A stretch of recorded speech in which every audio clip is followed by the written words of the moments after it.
as a parent, I can't imagine anything worse than losing a child. I can't imagine a worse way to lose a child than to have that child be murdered.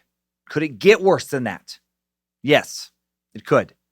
What if you were told that your child was sexually assaulted before they were murdered? What if that happened to them when they were just 6 years old? Could it get worse than that? Of course it can. What if they were murdered in your home while you slept peacefully in your bed? What if they were murdered the night after Christmas, killed in the basement after another successful Christmas, where everyone got what they wanted in the dream home your family lived in, the dream home you bought with the money you made after busting your ass for years, launching your own business, merging with 2 other businesses, becoming president of this new company, positioning it for a massive buyout, making millions along the way? What if your daughter was taken from you just 5 short years removed from the loss of another one of your daughters? You just recovered as much as one can recover from the first loss. You just rebuilt your life after divorce and death, spectacularly rebuilt it, and then this happens. Could it get worse than that? Yes. Sadly, there is almost always room for at least a little bit of worse.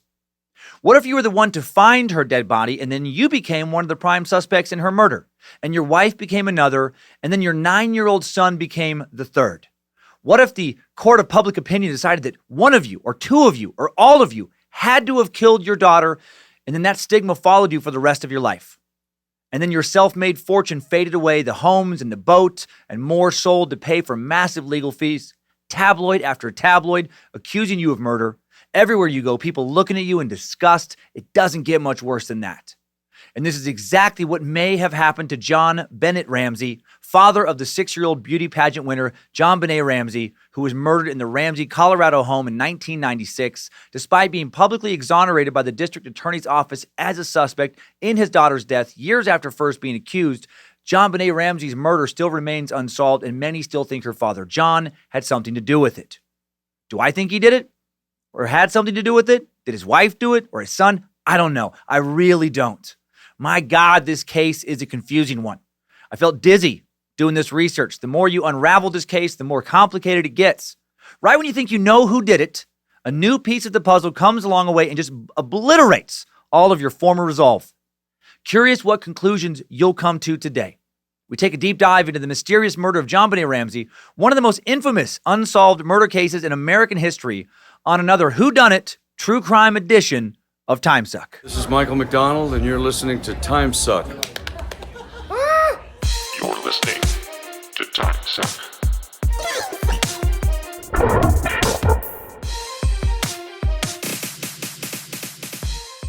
Happy Monday, meat sacks. The content parade continues here on Timesuck.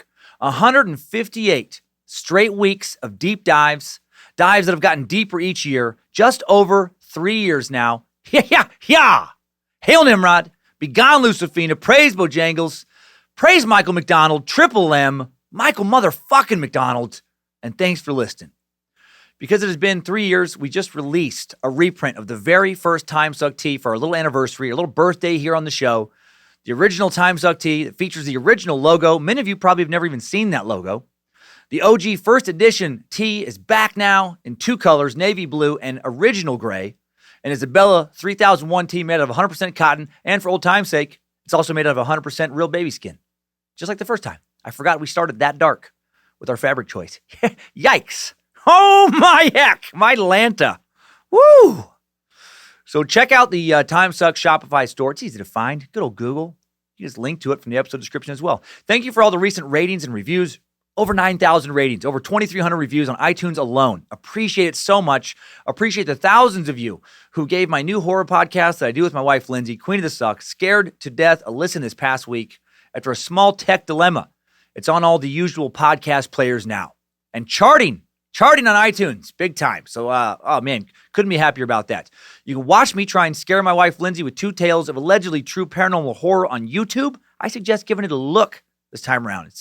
It's visually a little more stimulating than me sitting here talking to you. A new episode will drop every Tuesday night at the stroke before midnight Pacific time. Apparently saying midnight is too confusing. I realize when you say midnight, no one knows which day you're talking about. So it's Tuesday night, the stroke before midnight. Scared to death, give fear a chance. Hoping I had a blast this past week in Phoenix. I had to record this before traveling. I'm guessing I had a great time getting to see Jimmy Wisman, James Petrogallo from the fantastic true crime podcast, Crime and Sports, Small Town Murder. Man, those guys know how to put on good shows. Plans were made to hang out with them both and James' lovely and hilarious wife, Sarah. So I'm hoping by the time you hear this, that I had a great time hanging out with all of them. Love that crew. The Detroit stand-up special shows are now both sold out. Gonna be a blast. Thank you so much. Small chance additional tickets will go on sale the day of. Depends on some tech stuff. Depends on if there's extra room in the venue after they've set up all the cameras. Sometimes there will be, sometimes there won't be. If there are a few tickets available last minute, I will post about it at Dan Cummins Comedy on Instagram.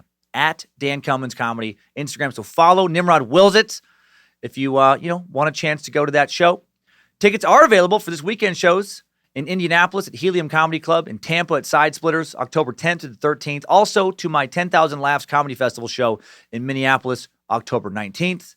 And then it's Portland, Oregon, Columbus, Ohio, Denver, Colorado, Grand Rapids, Michigan, Tacoma, and Spokane, Washington to finish out 2019 and to wrap up the Happy Murder Tour. DanCummins.tv for more tour info. Last thing, I keep fucking up this month's charity website. It's youthonrecord.org. Impulse was last month. I keep saying the right charity, but I keep giving the wrong website. So at youthonrecord.org, we gave $3,000 this month to Denver's youthonrecord.org. Click on that site in the episode description to find out how great they really are. Lindsay and I may be on their podcast. They do a podcast about the good things they're doing when I do my shows in Denver. Okay, time now to move on over to today's Colorado-based topic. The mysterious murder, the very mysterious murder of young beauty queen, a victim. I mean, they're always taken too soon, but especially in this case, taken far, far too soon, JonBenet Ramsey.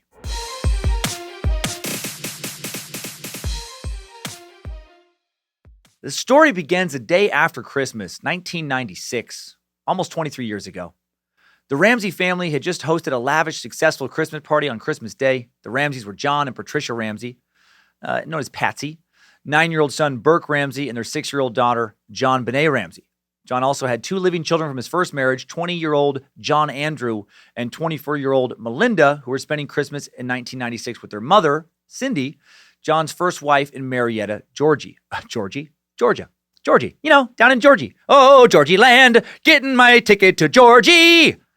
The Ramsey family lived in an affluent area of Boulder in a huge 7,240 square foot Tudor-style dream home at 749 15th Street in the exclusive swank-ass neighborhood of Chautauqua.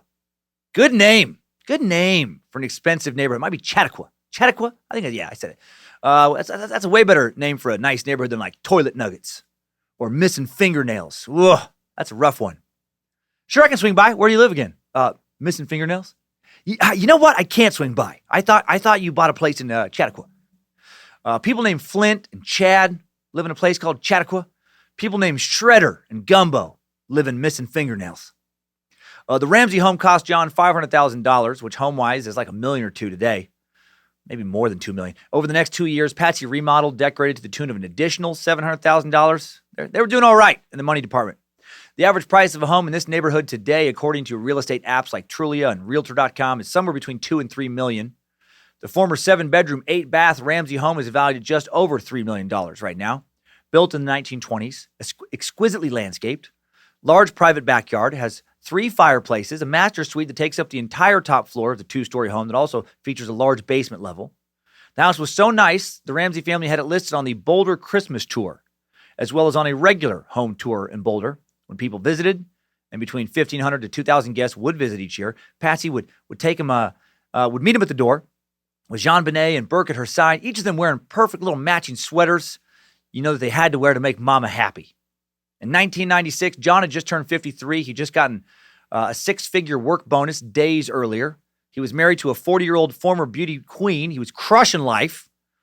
Not only did he and his model Stepford wife-type family have an amazing home in Boulder, they also had a stunning summer home in Lake Michigan in the 2,500-person picturesque little lake town of Charlevoix, situated between Lake Michigan and the western end of Lake Charlevoix, which drains into Lake Michigan through the Short Round Lake Pine River complex in the heart of downtown Charlevoix, a little summer resort town.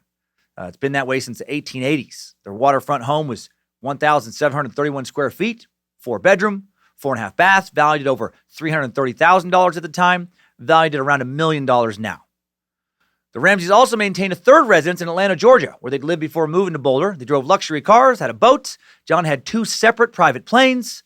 They used his pilot license to fly around in. They had big parties they would throw, some of which would cost upwards of $30,000 and have actors performing parts. I mean, crushing it, especially for Boulder.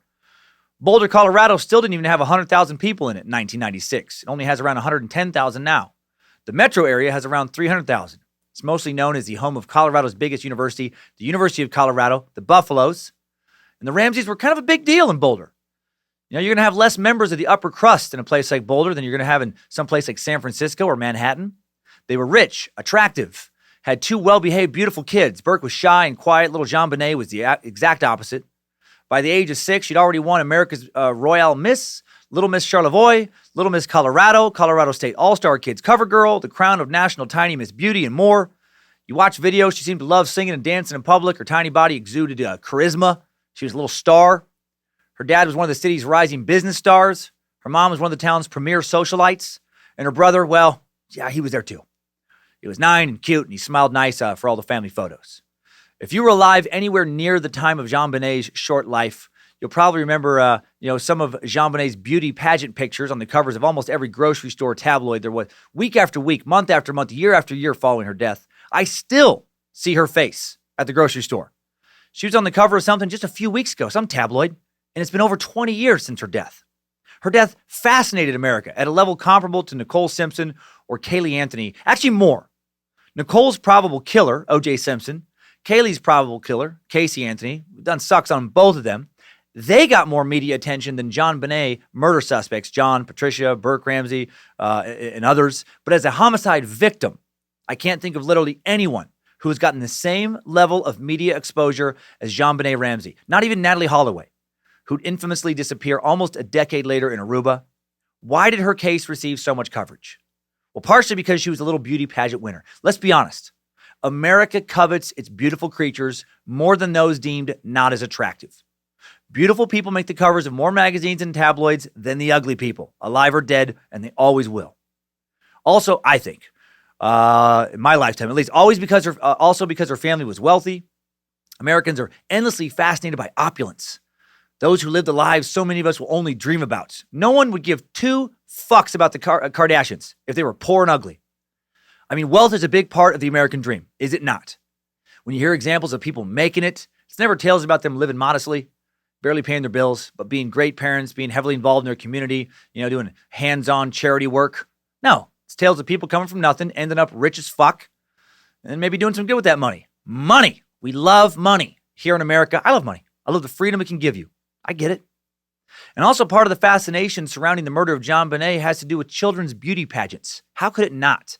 Back in 1996, over a decade before shows like the at best creepy and at worst softcore pedophile porn, Toddlers and Tiaras, and the so bad I wondered if it was a possible sign of an impending apocalypse the first time I heard about it, Here Comes Honey Boo Boo, very few people even knew these pageants existed. Seeing a 6-year-old girl decked out in makeup and outfits that would seem, possibly overly sexual if they were worn by a 16-year-old girl captured the public's attention. It became fascinating because it's so, what in the fuck is going on here? It's confusing. Why is this happening? Who dresses their kindergartner like that? Why was her mom so into her being a model at such a young age? And I mean, seriously, who does that? Who dresses up their 6-year-old in bright red lipstick, teases out their hair, puts tons of foundation and mascara and eyeliner on their face, dressing them up in essentially a mini skirt and cowboy boots and a tight tank top, and has her dancing and singing for an audience of grown-ups? It's fucking weird. Also takes glamour shots where she's posing in obviously sexualized ways.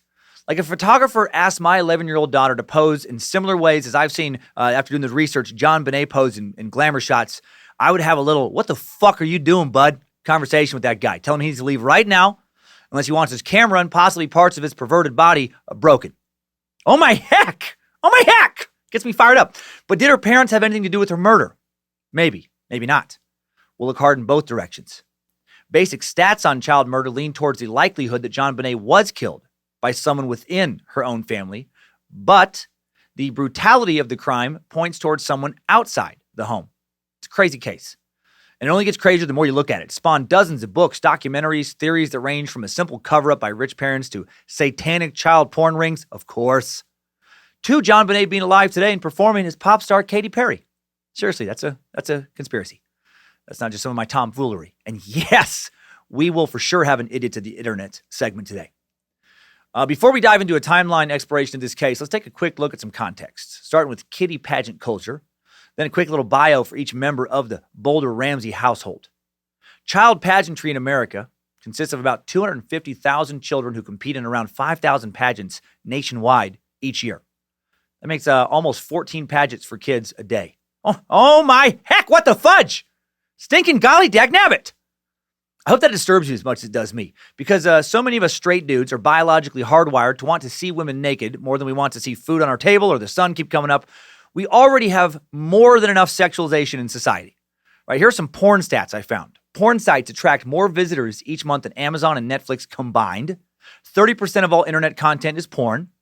56% of divorces involve one spouse having an obsessive interest in online porn. 20% of all mobile web searches are porn. The world in general already struggles with giving women more than just a sexual identity, because most of this porn is naked women. So why the fuck would any parent in their right mind want to push their daughter into already being physically objectified when she's only 6 years old? I know that's not how they see it, but that is how it's perceived by creeps. Right? She's going to have to deal with that shit soon enough. Give her a few years to enjoy her childhood first. Let her fart and fucking pick her nose and, show up smelling like fucking hot garbage. With dirt on her face and scraped up knees because she tried doing some sick ass trick on her fucking bike. Let her just be a kid. But I digress. Back to beauty pageants. Beauty pageants for adult women have existed in one form or another for centuries. For example, medieval Brits celebrated May Day by having a little who looks the hottest in a long-ass form-fitting, or form-hiding, I guess, more, poofy white dress show and picking a May Queen. Pageants got going in America in the mid-19th century. Famous circus entrepreneur, businessman, all-around exploitation machine, hopefully future suck, P.T. Barnum, organized America's first beauty pageant for adult women in 1854, and it did not go well. The public protested.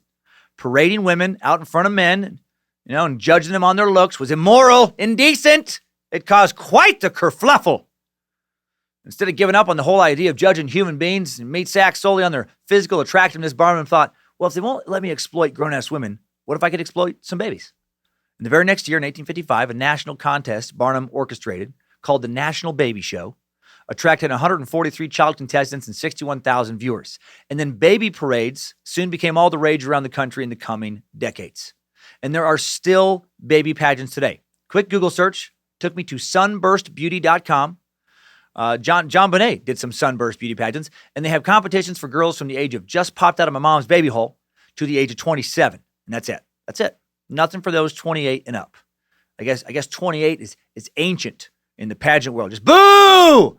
Get that 28-year-old puss off the stage. We came here to see some hot kids. If you go to a child or baby pageant, by the way, I highly encourage you to use the word hot as much as possible and sexy. Right? If they don't want a dude showing up by himself wearing aviator sunglasses indoors and having his hands in his pockets all the time, standing in the back of the room, just yelling shit like, yeah, look at all those hot-ass kids. Look at all those hot-ass babies. That's what I'm talking about. Say sexy a lot. Hot damn, never seen so many sexy kids in one hotel. Woo! Look at all those hot, sexy babies. If they don't want that, they can stop having fucking weird pageants. That'll fucking shut it down.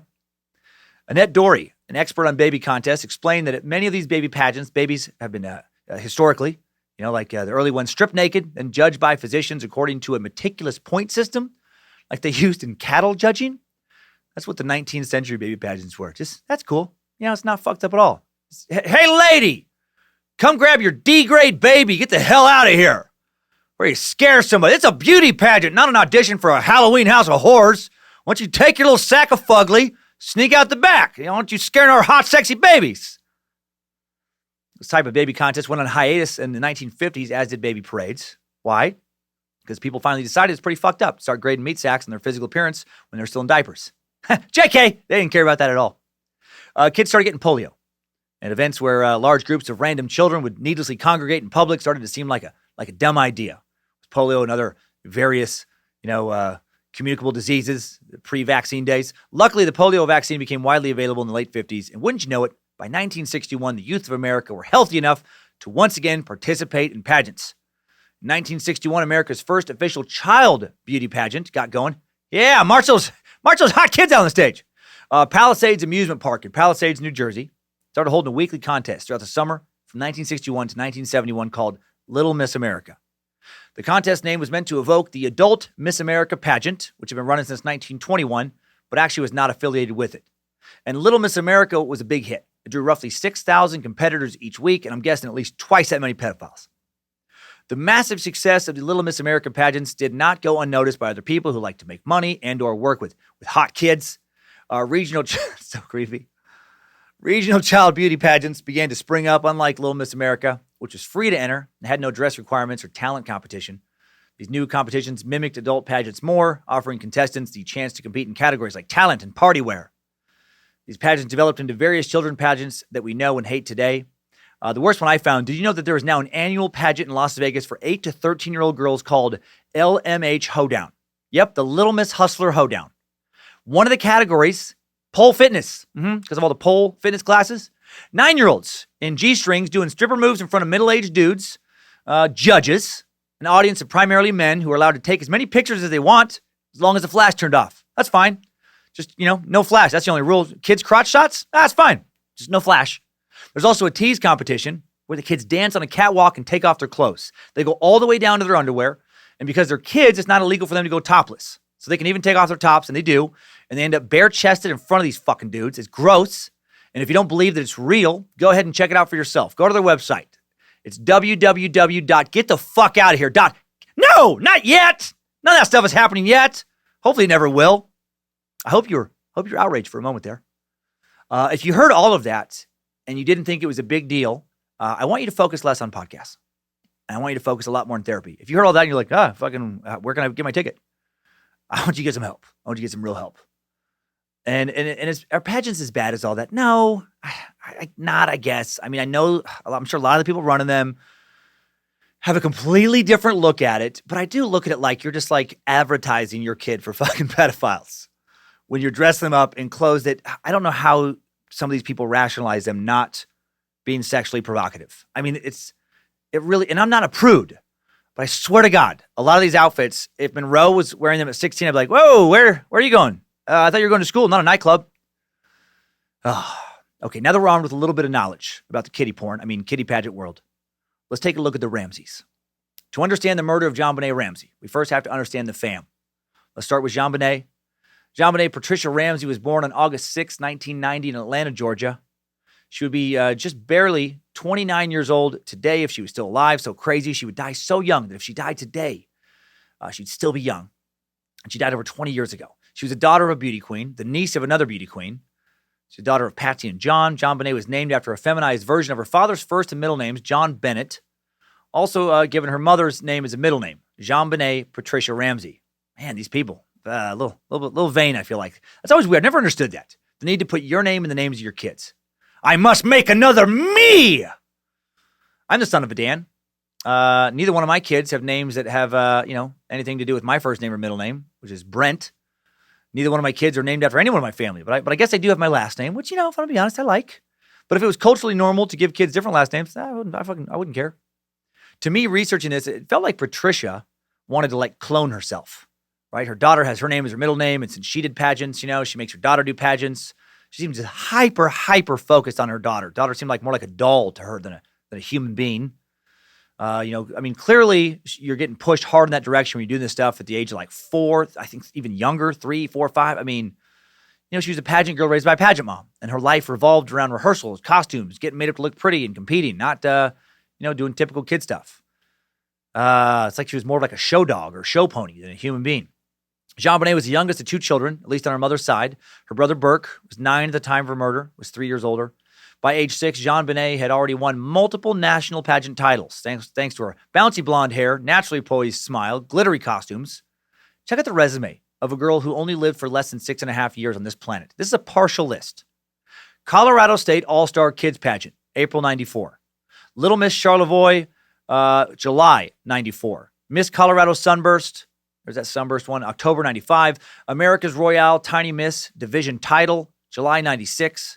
America's Royale Miss Colorado Dream Queen, July 96. I guess it's the same one. Sunburst National Pageant, second place, August 96. Colorado's Little Miss Christmas, December 17th, 96. Colorado's All-Stars Christmas Pageant, Medal for Talent, just a few days before she died, December 22nd, 96. And unfortunately, there's not a lot else to say when it comes to JonBenet's life since it was, very short. On the surface, she seemed outgoing and confident, was given a plush and comfortable life. In one documentary, I saw her bedroom, and she had her own bathroom. She had her own Christmas tree right before the holidays, a giant, virtually life-size Santa doll on this little kind of couch she had in her room. Looked like she was given whatever she wanted, tons and tons of toys. She seemed to be the center of her parents' worlds. Very, very privileged childhood before such a tragic end. I know a lot of comedians in New York who would love to live in an apartment the size of JonBenet's old bedroom. They would also love to be able to furnish that apartment with the same budget that was clearly used to furnish her room. Now more on her parents, starting with her father, John. JonBenet Ramsey, born December 7th, 1943, Lincoln, Nebraska. Ramsey moved with his family to Okemos, Michigan at the age of 14. His father, Jay, was a decorated World War II pilot before becoming a director of the Michigan Aeronautics Commission. As a teenager, Ramsey competed in cross country, played the band, nurtured a love of aviation he inherited from his father. He joined ROTC at Michigan State University, where he also met his first wife, Cindy Lou Posh, the Cindy Lou. The two college sweethearts were married in 1966, moved to the Philippines, where Ramsey spent 2 years as a Navy pilot. Shortly after they returned to Michigan, Cindy gave birth to their first daughter, Elizabeth, in July of 69. Ramsey earned a master's degree in marketing from Michigan State in 71, got a job in Michigan. The couple had their second child, another daughter, Melinda, in 72. After working locally for 2 years, John accepted an Atlanta sales job with an electronics engineering company in 73 before eventually striking out on his own. He and his wife had their third child, John Andrew, in 1976 before divorcing in 1978. And in the summer of 79, 35-year-old John met 22-year-old 1977 Miss Virginia, Patricia Ann Pa, rebounding with a model 13 years younger. I'm sure his ex Cindy loved that. I think it was, and I have in my notes, Miss Virginia. It may be West Virginia. It's not a crucial detail to this narrative. It may be 1977 Miss West Virginia, because that is where she grew up. Anyway, I'm sure Cindy loved that. I'm sure she was thrilled to drop her kids off with an ex-husband and his hot young model wife. On November 15th, 1980, John and Patricia Ann, who would go by Patsy, got married. They would continue to live in Atlanta near John's ex, and apparently they did get along pretty well. For the next 6 years, they fucked so much. They did. John didn't marry a young model, mostly for conversation. I mean, let's be honest. He didn't. He didn't. Then on January 27, 1987, Patricia gave birth to son Burke, John's fourth child and second son. In 1987, Ramsey also founded a tech firm called Advanced Products Group in Roswell, suburb of Atlanta. Business boomed. A year later, 1989, Advanced Products merged with CAD Sources Incorporated of Piscataway, New Jersey, and CAD Distributors Incorporated of Boulder, Colorado, to form Access Graphics, a computer distribution corporation that would be headquartered in Boulder. Access Graphics was a business-to-business wholesaler, buying computer systems from manufacturers, then reselling them to other companies. I would talk a little more about it in detail, but I don't want to put everyone to sleep. They made a lot of money doing boring shit. By 1996, the year of JonBenet's murder, the company would employ about 600 techies worldwide. By about 350 of those people would work at the Boulder headquarters. Then on August 6, 1990, John and Patsy had the little girl Mrs. Ramsey had dreamed of, JonBenet, in Atlanta. John's third daughter, Patsy's first, and within a year of JonBenet's birth in 1991, the family moves to Boulder so John could run the growing company he was president and CEO of, be present at the headquarters. Also in 91, 47-year-old John sells Access Graphics to Lockheed Martin, an American global aerospace, defense, security, and advanced technologies company, major part of the military-industrial complex, Illuminati. Lockheed kept him on to run the company. Life is going very well. His company's growing. He's making stacks and stacks of cash. He and his ex-wife are amicable. He sees his kids often.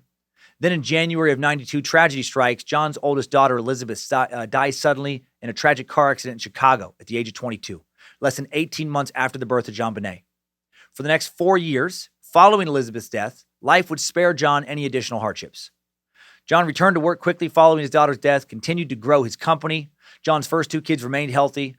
Yeah, or his his first two kids remained healthy, and he traveled to Atlanta as often as he could to see them. And his family in Boulder thrived. Burke was doing well in grade school. JonBenet was rocking the pageant scene. Patsy stayed at home, ran the family's social life. John worked lots of hours, continuing to make a lot of money. By 1996, the family's net worth was estimated at $6.4 million. And that's 1996 money. Crushing it. By 1996, John also owned 2 planes that he flew himself, 3 homes, beginning to negotiate another buyout for his company. General Electric was getting ready to buy Access Graphics from Lockheed Martin for a lot of cash. He would be getting an untold amount of money in that sale. He was rich. It looked like he was going to be wealthy soon. Personality-wise, he was described by friends as exceedingly quiet, calm, and collected. According to family friends, John murdering anyone, especially his daughter in a fit of rage, one of the many theories proposed, highly unlikely.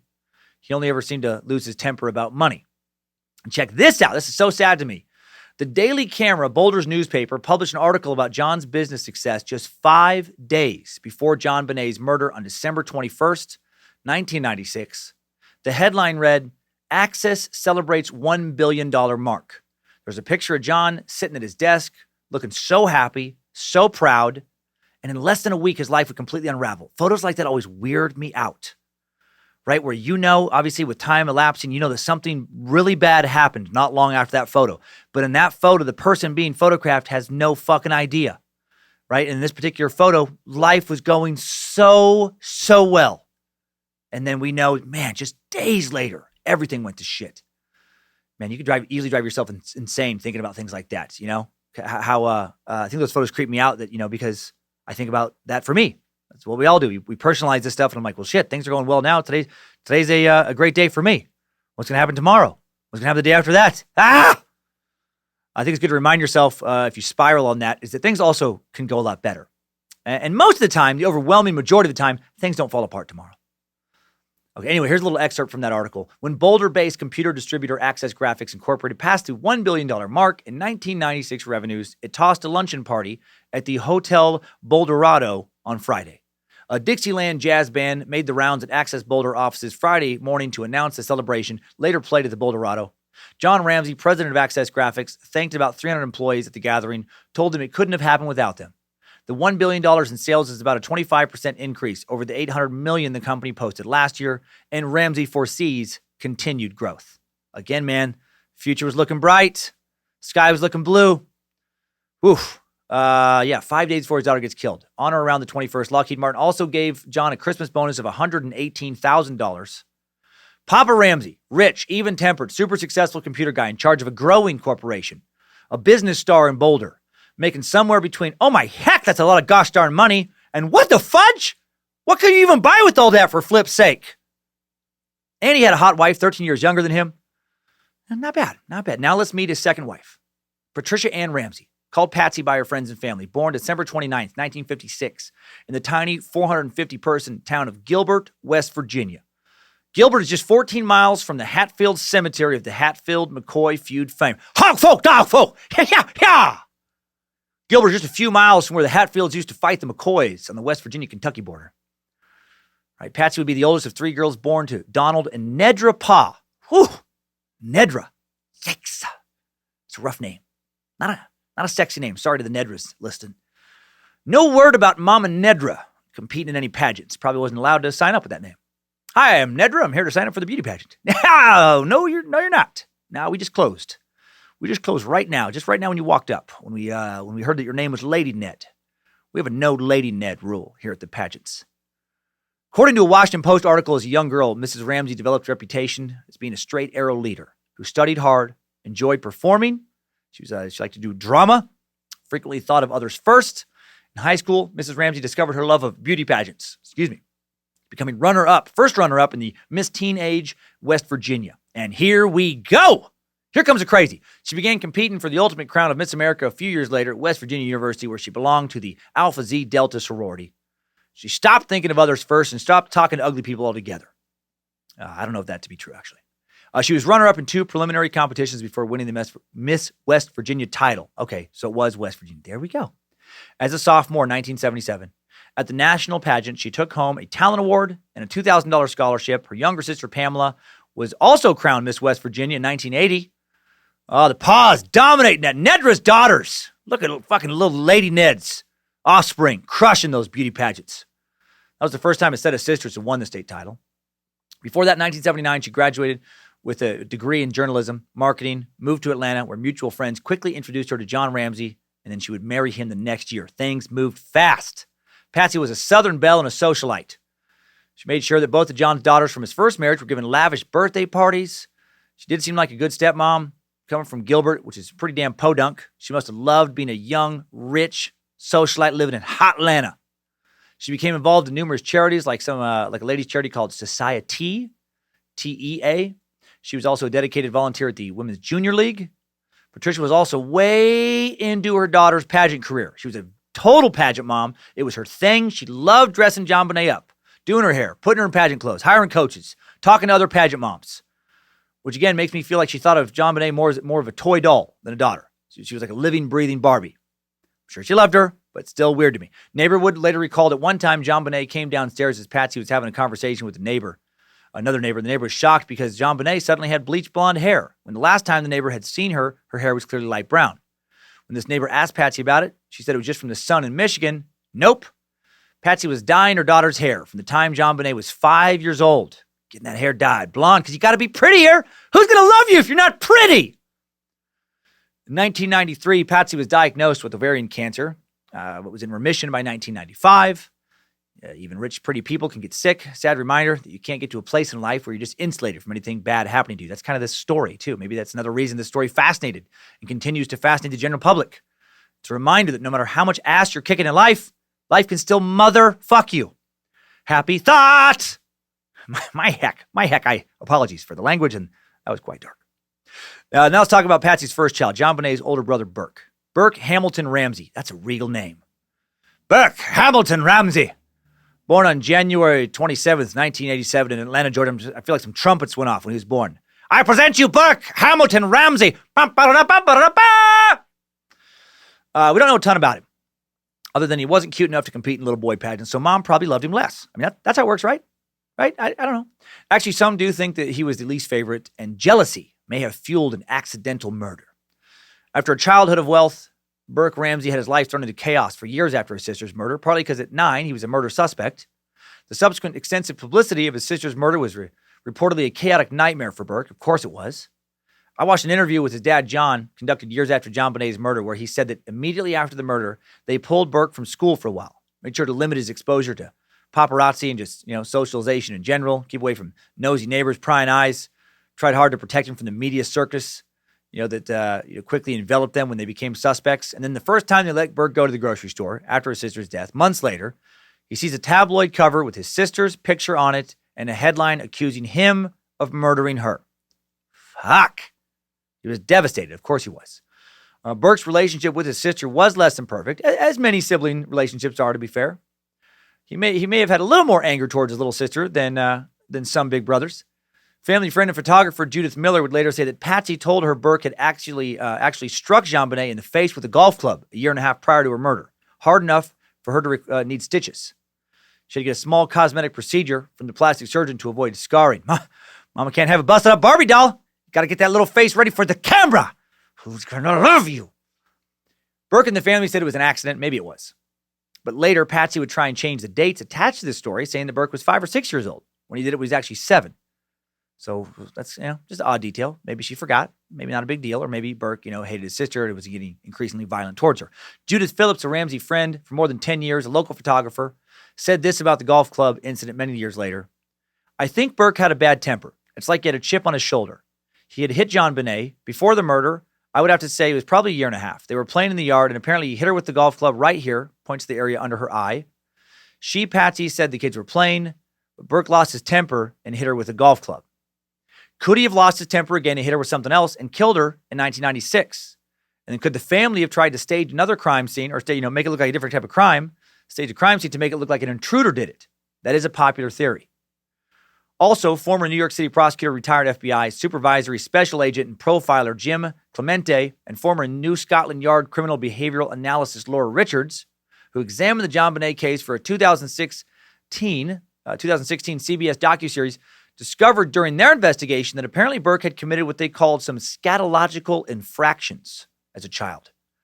scatological infractions, meaning that he spread feces, his own, around the Ramsey's bathroom and even around JonBenet's bedroom time or two. Peanut butter, showbiz. That's how they do it in Hollywood. Spreading his shit on the walls of his sister's room. Yikes. Oh my heck, that seems pretty hateful. My little sister Donna annoyed the shit out of me all the time growing up, but I never hit her in the face with a blunt instrument hard enough to send her to the doctor. And I definitely didn't didn't smear literal shit on the walls of her room. That's some next level anger. The same investigators also watched a video of Burke with the therapist shortly after his sister's death, and they were bothered by how just relaxed he was when he was asked if he was worried about a killer, or his sister's killer specifically, coming for him. And he wasn't worried at all. He said, I'm just going to live my life. He's very calm. And why would he be worried about a killer coming for him if he was the killer? But I'm getting ahead of myself. We'll talk about who may have killed JonBenet and why soon enough and in detail. Overall, Burke seemed to be a pretty well-behaved kid when he wasn't whacking his sister in the face with a golf club or wiping his shit on the walls of her bedroom. And now that we know a little bit about the family, let's get into today's timeline. Starting just a few days before JonBenet's murder, right after a word from today's first sponsor. Today's Timesuck is brought to you by Steph Coxcurvy's You Might Be a Killer World Tour. Get your tickets now. Steph will be in Santa Fe, New Mexico on October 32nd at the Devil's Grin Casino and Brothel. He'll be in London, England on June 43rd, Sir Laugh-A-Lot Pub and Crematorium. He'll be in Calgary, Canada, January 75th at the Well-Hung Moose Strip Club and Massage Parlor. And he's coming to Las Vegas, Nevada on March 40th, back at the world-famous Chuckle Slut. Come hear the new Steph Coxcurvy material. If your uncle is your father, brother, cousin, and grandpa, and your mom is also your niece and father, and you were raised to think safe sex was when you dug up the body before it had been dead for a week, you might be a killer. And of course, come and hear some of the classics. If your dad liked to play baseball with you growing up, but your head was the ball, and only he ever got to swing the bat, you might be a killer. Get your tickets now. And of course, that is not today's sponsor. That's Steph Coxcurvy from the Confession Killers Suck. No, today's Timesuck is sponsored today by Quip. My toothbrush buddies, my tooth friends. No, my teeth friends. That sounds better. My teeth guardians. That sounds best. My Quip teeth guardians. The best way to ease back into a post-summer routine? Simplify the morning and evenings with an electric toothbrush from Quip. Time sonic vibrations offer an effective clean that's gentle on your sensitive gums in just 2 minutes twice a day. And the multi-use cover works as a stand, mounts to mirrors, putting brush in front. There we go. Let's put brush in front and center in your bathroom.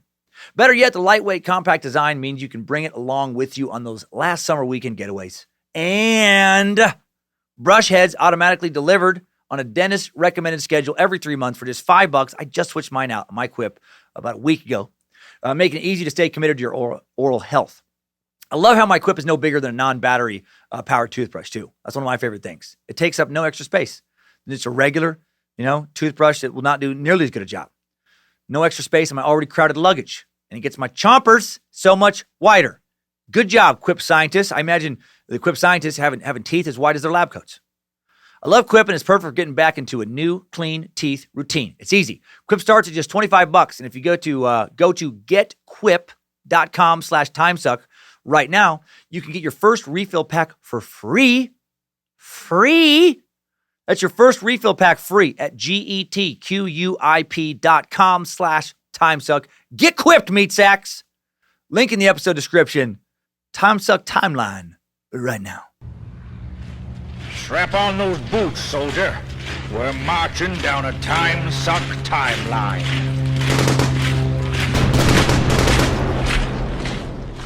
December 22nd, 1996. JonBenet appeared at her last beauty pageant, and her family put out their annual Christmas letter. It ended with, JonBenet is enjoying her first year in real school. Kindergarten and the core knowledge program is fast-paced and 5 full days a week. She has already been moved ahead to the first grade math. She continues to enjoy participating in talent and modeling pageants. She was named America's Royale Tiny Miss last summer and is Colorado's Little Miss Christmas. Her teacher says she is so outgoing that she'll never have trouble delivering an oral book report. Merry Christmas and much love, the Ramseys. Earlier, they wrote a less flattering message about their son, Burke, in the Christmas letter, writing, Burke is doing very well. He hasn't hit anyone with a golf club all year, and he has barely smeared his feces on anything. He wiped down a few of JonBenet's dolls in a dollhouse with the tiniest bit of poop and may have rubbed a little bit on our pillows around Thanksgiving, but that's it. We're super proud of him. No, they had nice things to say about Burke as well. On December 23rd, the Ramseys hosted a Christmas party where approximately 30 guests attended, including former journalism professor Bill McReynolds, who played Santa Claus. This poor bastard would end up being a suspect in all of this, the suspect I feel the sorriest for in some ways. The next day, Christmas Eve, was a busy day for the Ramseys as well. An article appeared in the Boulder Daily Camera regarding the success of the Ramsey Christmas party the day before. Must be a slow news day. According to various reports, JonBenet played at her friend Megan Kostanik's house that day. The Ramseys also attended the twilight service that night at St. John's Episcopal Church in Boulder. By 9 p.m., the kids had been sent to gather gifts that were stashed in a hardly used basement room, and John Ramsey retrieved a brand new silver girl's bike stored in neighbor Joe Barnhill's garage, placed it under the Christmas tree for JonBenet. And then on Christmas Day 1996, JonBenet received her bike and her other gifts. Of course, she was pumped. And I imagine Patsy, immediately talked to her about how careful she needed to be. Right? Had to be very careful. Always wear a helmet on that bike, elbow pads, knee pads, wrist guards, riding gloves. God forbid she crash and skin a knee, get some sort of scar. What will the judges think? You won't be as pretty. Around noon on Christmas, John left for the airfield to check on one of his planes. He would return between 2 and 3 p.m. Around 5 or 6 p.m., the Ramseys left for a Christmas party at Fleet and Priscilla White's home. It was reported that nothing out of the ordinary happened at this party. Fleet would soon become another suspect in the murder. Many, many suspects. Fleet also has the most stereotypical rich white guy name in history. Fleet White. And of course, his wife is named Priscilla. A guy named Fleet doesn't marry a Nedra. No lady Neds for old Fleet. Anyway, on the drive home from the party, JonBenet and her brother, Burke, fell asleep in the car. The Ramseys, before heading home, dropped gifts off at Stuart and Roxy Walker's house, and then Glenn and Susan Stein's homes. So many rich white people. Stuart and Fleet. Surprised we haven't met an Archibald. Upon arriving home, John put JonBenet to bed, played a game with Burke before Burke went to bed. JonBenet is last seen alive around 10 p.m., laying safely asleep in her bed. Lying safely asleep in her bed. John and Patsy went to bed, would later claim they were never awakened during the night. Such a nightmare if true. The next morning, around midnight, neighbor Scott Gibbons looked out his kitchen window at the Ramsey residence, observed the upper kitchen lights were on and dimmed low. Did this mean an intruder was in the house? Would an intruder turn on the lights if they were? I doubt it. Did it mean that someone from the Ramsey household was still awake? Nobody said they were. More likely, though, just only getting up for a snack, still winding down for the day, thinking of how to cover up a murder. At 2 a.m., another neighbor, Melody Stanton, allegedly hears a scream from within the Ramsey's home. Her husband then reportedly hears the sound of metal on concrete sometime after the scream. Years later, Melody would backtrack on that statement, stating that she actually heard the noise 2 nights prior, if at all. Memory. Such a funny thing. Seems to be the most reliable, right? When you're closest to the event time-wise. Closest to the incident you're trying to recall, which just makes sense. Like if something happened to you a few hours ago and you had to go give a police report about it an hour from now, don't you think that your report is going to be more accurate than if you had to describe what happened 10 years from now? That's a big problem with this investigation. People say one thing, years later they say another. Yeah, we've learned about false memory syndrome multiple times here on the Suck. Memory, a very, very tricky thing. Things we think can be so real can be completely made up in our heads. The morning of December 26th, the family gets up at 5:30 a.m. They were supposed to fly to Charlevoix, Michigan for the little family vacation at one of the other homes. While Mr. Ramsey took a shower, Mrs. Ramsey put back on the same outfit she had on the night before, reapplied her makeup, that's what she would say. Find this a bit odd for a lady who liked to, show how together, put together she was. But they were going on vacation, so maybe she was in vacation mode and just didn't care. It does seem suspicious if you think that she could have been one of the ones that did it or the one who did it. I found a few reports that said Patsy Ramsey also went to the second floor of her home to rinse out a pair of JonBenet's jumpsuit pajamas that she had apparently soiled the night before, then went downstairs to the kitchen to make coffee. Many have speculated that anger over JonBenet's continual bedwetting led to Patsy's role in an accidental murder and then intentional cover-up. Around 5:45 a.m., Mrs. Ramsey heads downstairs and reports finding a 2.5-page note on a back staircase in the house. Patsy says she only initially read a bit of the note, read JonBenet had been kidnapped, was safe and unharmed, and then the kidnappers wanted $118,000 in cash. More on this crazy note in a bit. Upon reading part of that note, Patsy reportedly immediately screamed, proceeded to check JonBenet's room. She found it to be empty. After hearing Mrs. Ramsey scream, Mr. Ramsey ran downstairs, met Mrs. Ramsey in the stairwell. Together, they checked on their son, who appeared to be asleep in his room. Mr. Ramsey then went downstairs to read the ransom note, while Mrs. Ramsey immediately called the police. Patsy dials 911 at 5:52 a.m. She's understandably hysterical. Doesn't answer the operator's questions very well. Here's the short transcript of this 911 call. Patsy Ramsey starts with, police. What's going on, ma'am? 755 15th Street. What's going on there, ma'am? We have a kidnapping. Hurry, please. Explain to me what's going on, okay? There's a note left. And our daughter's gone. A note was left and your daughter's gone. Yes. How old is your daughter? She's 6 years old. She's blonde, 6 years old. She just won Colorado's Little Miss Christmas on December 17th. She got a medal for talent in the Colorado All-Star Christmas pageant just 4 days ago. Please help. We have a Michigan pageant in 4 days. You have to help me find. We have a hair bleaching appointment tomorrow. It's really hard to reschedule with Giorgio. Please, we have rhythm work to go over. The choreographer is meeting us at noon. Please, how can you do this to me? I'm sorry. That was pretty gross. But I had to fucking break it up. I knew going in that was tasteless, but I felt compelled to continue. You know what? I'll show myself out. I'll show myself out. All Patsy actually said was that she was 6 years old. She's blonde, 6 years old. Back to the real transcript. All right. How long ago was this? I don't know. I just got the note. My daughter's gone. Does it say who took her? What? Does it say who took her? No, I don't know. There's a ransom note here. It's a ransom note. It says SBTC, victory, please. Okay, what's your name? Are you Patsy Ramsey. I'm the mother. Oh my God, please. Okay, I'm sending an officer over, okay? Please. Do you know how long she's been gone? No, I don't. Please, we just got up. She's not here. Oh my God, please. Okay, please send somebody. I am, honey. Please. Take a deep breath. Hurry, hurry, hurry. Patsy. Patsy. Patsy. Patsy. Patsy hangs up the phone, which many forensic psychologists have questioned. When you're in a situation like that, when your daughter has just been taken, you don't know who's in the house, you don't know if other members of your family are still in danger. The phone is your lifeline to the outside world. Why would you hang it up? However, to play devil's advocate, everyone handles tragedy and stress differently. If you're panicking, who knows what you're going to do? Also, we actually asked a couple of our law enforcement friends about 911 hangups, and they said it happens all the time. But check out this very interesting twist on the hangup.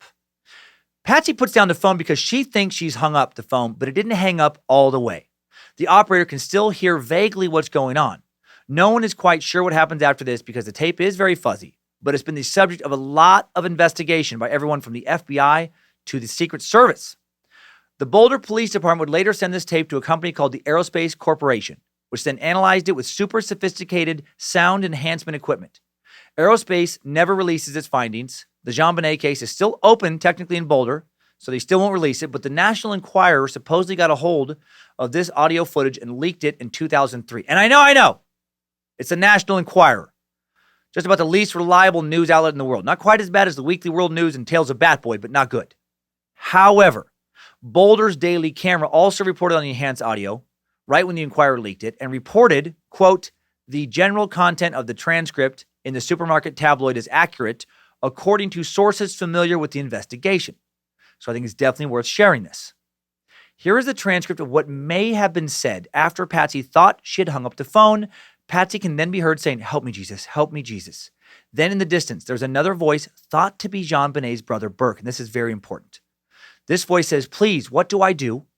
And then John Ramsey, we think, can be heard saying sharply to Burke, we're not speaking to you. And then Patty says, help me, Jesus, help me, Jesus.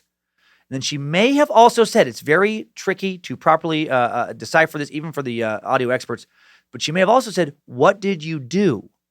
Help me, Jesus. Then, more clearly, Burke can be heard saying, what did you find? This doesn't prove anything about who committed the actual murders, but the Ramsey would later tell the police that Burke was asleep the entire time. If they're lying about that, why?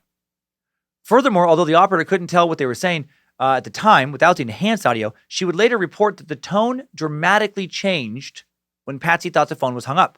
Patsy was no longer hysterically babbling, but talking quietly, while John spoke clearly and deliberately, and Burke didn't seem scared or worried.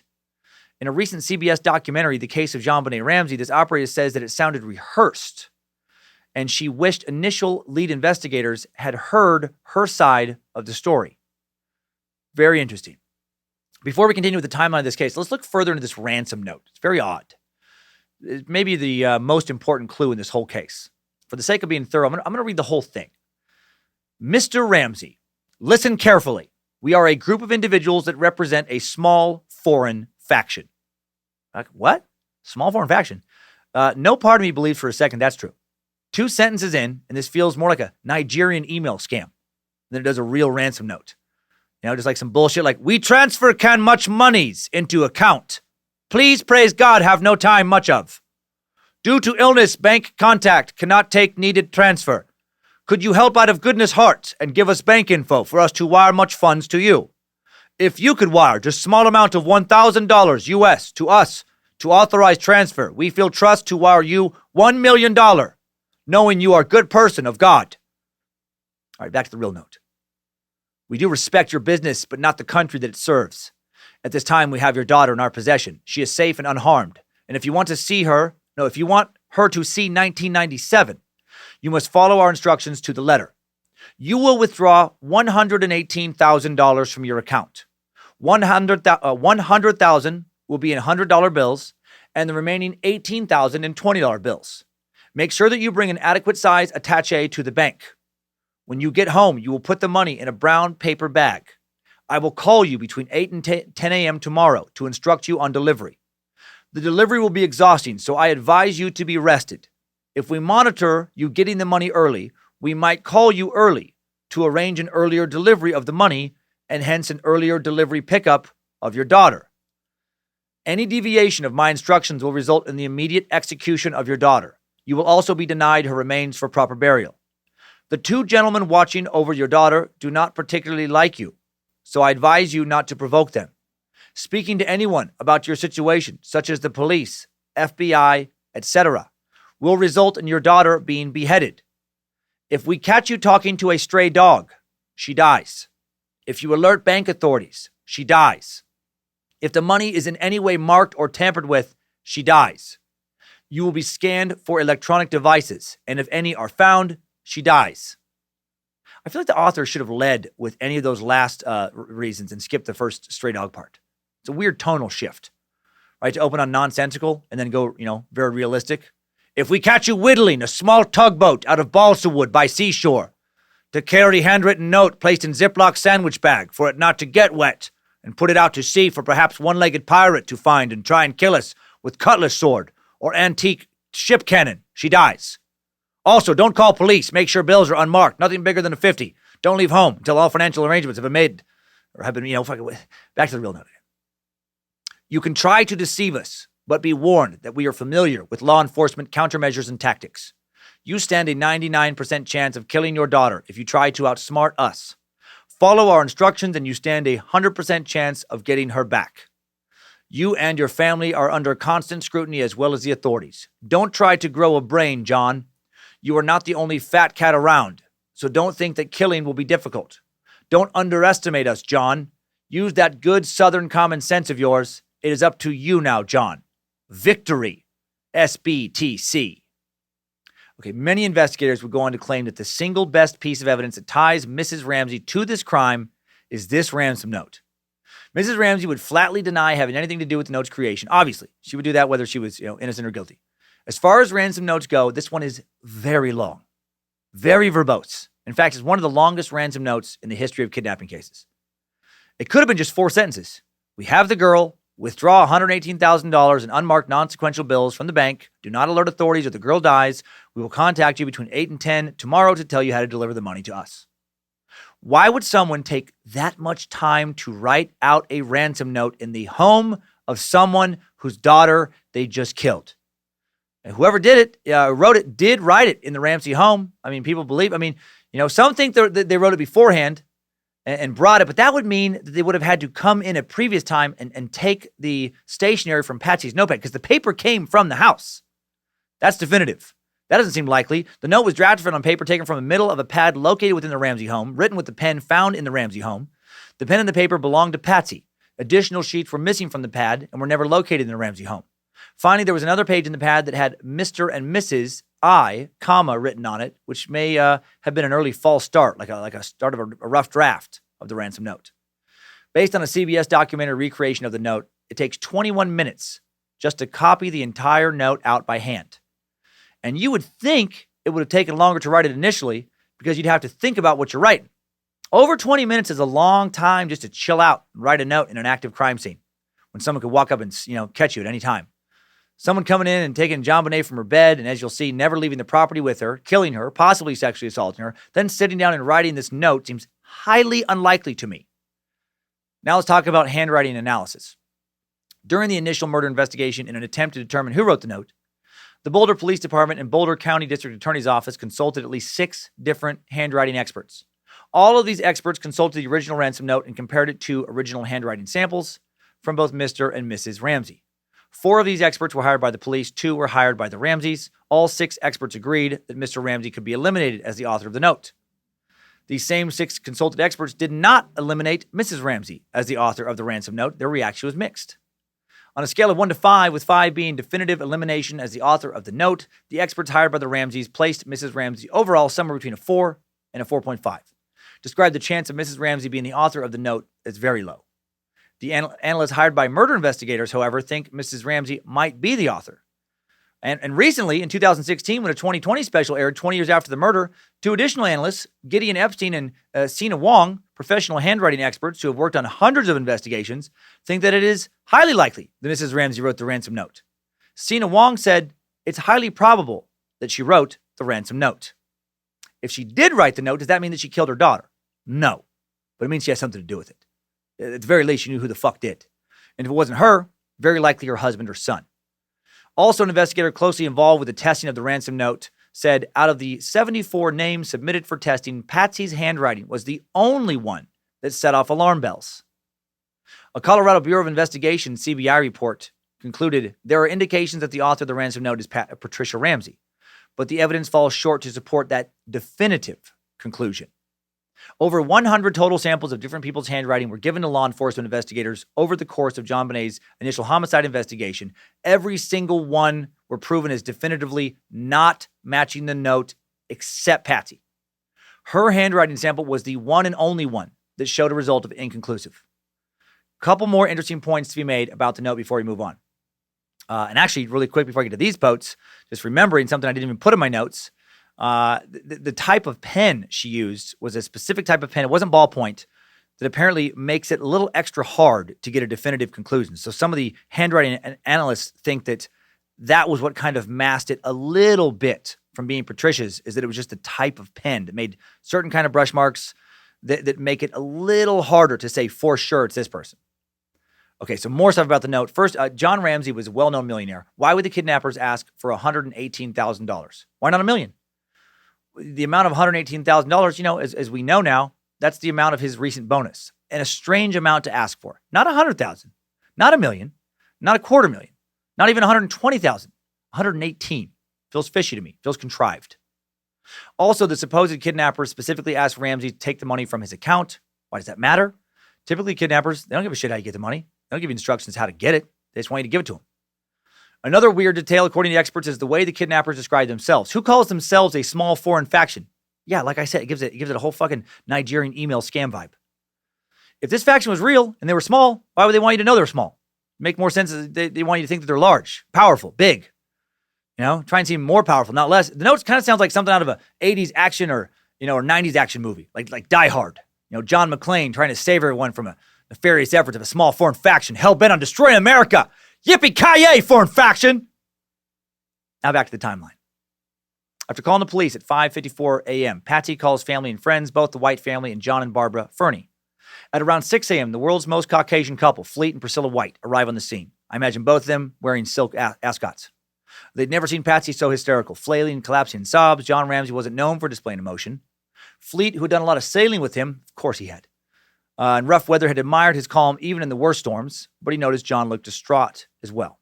Around the same time, 5:59 a.m., Officer Rick French arrives on the scene, the first of many officers from the Boulder Police Department to respond to the 911 call. He immediately makes a cursory search at the home, finds no signs of forced entry. During a search, Officer Rick French goes to the basement, comes to a door secured by a wooden latch. Unbeknownst to him, JonBenet's body lied directly behind it. Sadly, French walks away without opening it. If he would have opened it, he could have secured a crime scene. Someone could have been arrested. Not securing a crime scene really made this one a motherfucker to solve for later investigators. Fleet White, also searching the house, testified that when he began his search, the lights were already on in the basement, and the door in the hallway leading to the basement wine cellar room was opened. Further testified that a window in the basement playroom was broken. Under the broken window, Mr. White states there was a suitcase along with a broken shard of glass. Now, later, it would be revealed that this window had been broken for some time, and that the suitcase had also been there for some time. Nothing that had happened the previous night, according to John Ramsey. We'll talk about this a little bit more. Again, suspicious. Mr. White also opened the door to the wine cellar room, but he did not see anything inside because it was dark and he couldn't find the light switch. Between 6 a.m. and 8 a.m., 4 more officers arrived at the Ramsey residence. Policeman Carl Veach, Barry Weiss, Sue Barklow, and their supervisor, Sergeant Paul Reichenbach. JonBenet's parents now have a house full of people.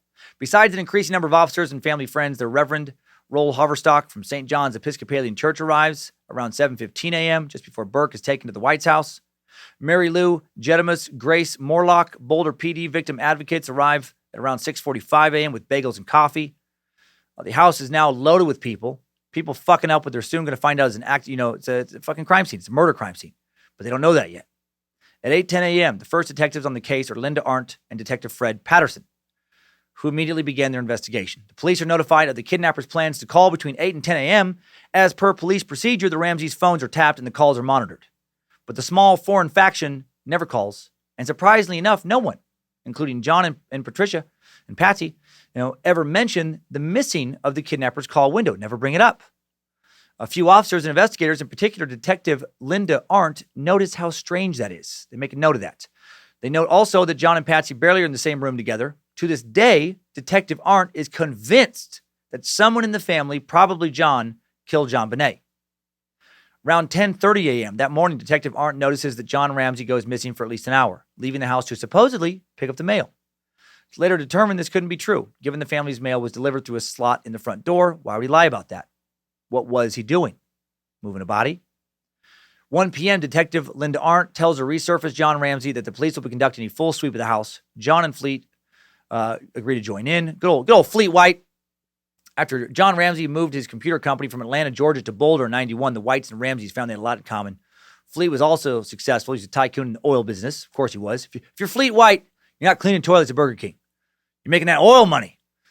Man, it's a good name. Solid, rich name. I wish I would have named both my kids Fleet White.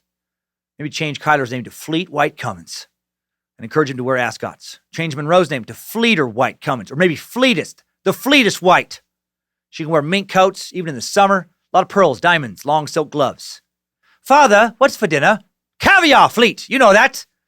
Monday is always caviar night. Monday's caviar. Tuesday is lobster. Wednesday is steak. And the rest of the week, it's whatever gets flown in fresh from Paris. Dinner will be served in plates of gold, and the food will be chewed by servants and then spit into your mouths. My boy Fleet and my daughter Fleetest, not going to chew their food like some dirty common peasants. Around 1:05 p.m., Detective Arndt begins to lead officers on a thorough search of the house from top to bottom. John grabs Fleet, heads to the basement again, and that's when John finds JonBenet's body. According to forensics expert Ron Walker, who worked for the Boulder PD at the time, whenever a murder is staged, the perpetrator will deliberately take a family friend or neighbor to the body so that the other person can witness their shock and distress, their surprise. Upon the sight of his daughter, John smothers her, cries out, and covers her blanket, takes JonBenet's body upstairs, effectively completely destroying the crime scene. Now, I do realize that might have been a natural reaction. Someone might have, might react that way. I might react that way. I might not care at all about protocol if my kid had been killed. What I find very strange about all of this is that it took the Ramseys over 7 fucking hours to find her body when it was in the house the whole time. Think about that, over 7 hours. If one of my kids was missing, ransom note or not, I would think I would tear the house apart looking for them.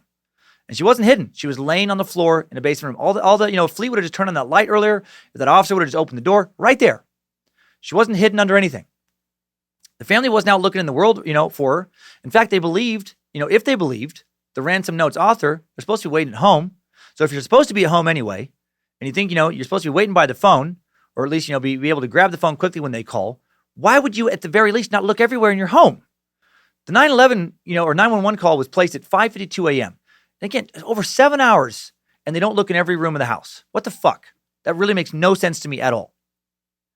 5 minutes later, at 1:10 p.m., Detective Arndt moves the body a second time into a different room, further muddies the evidence.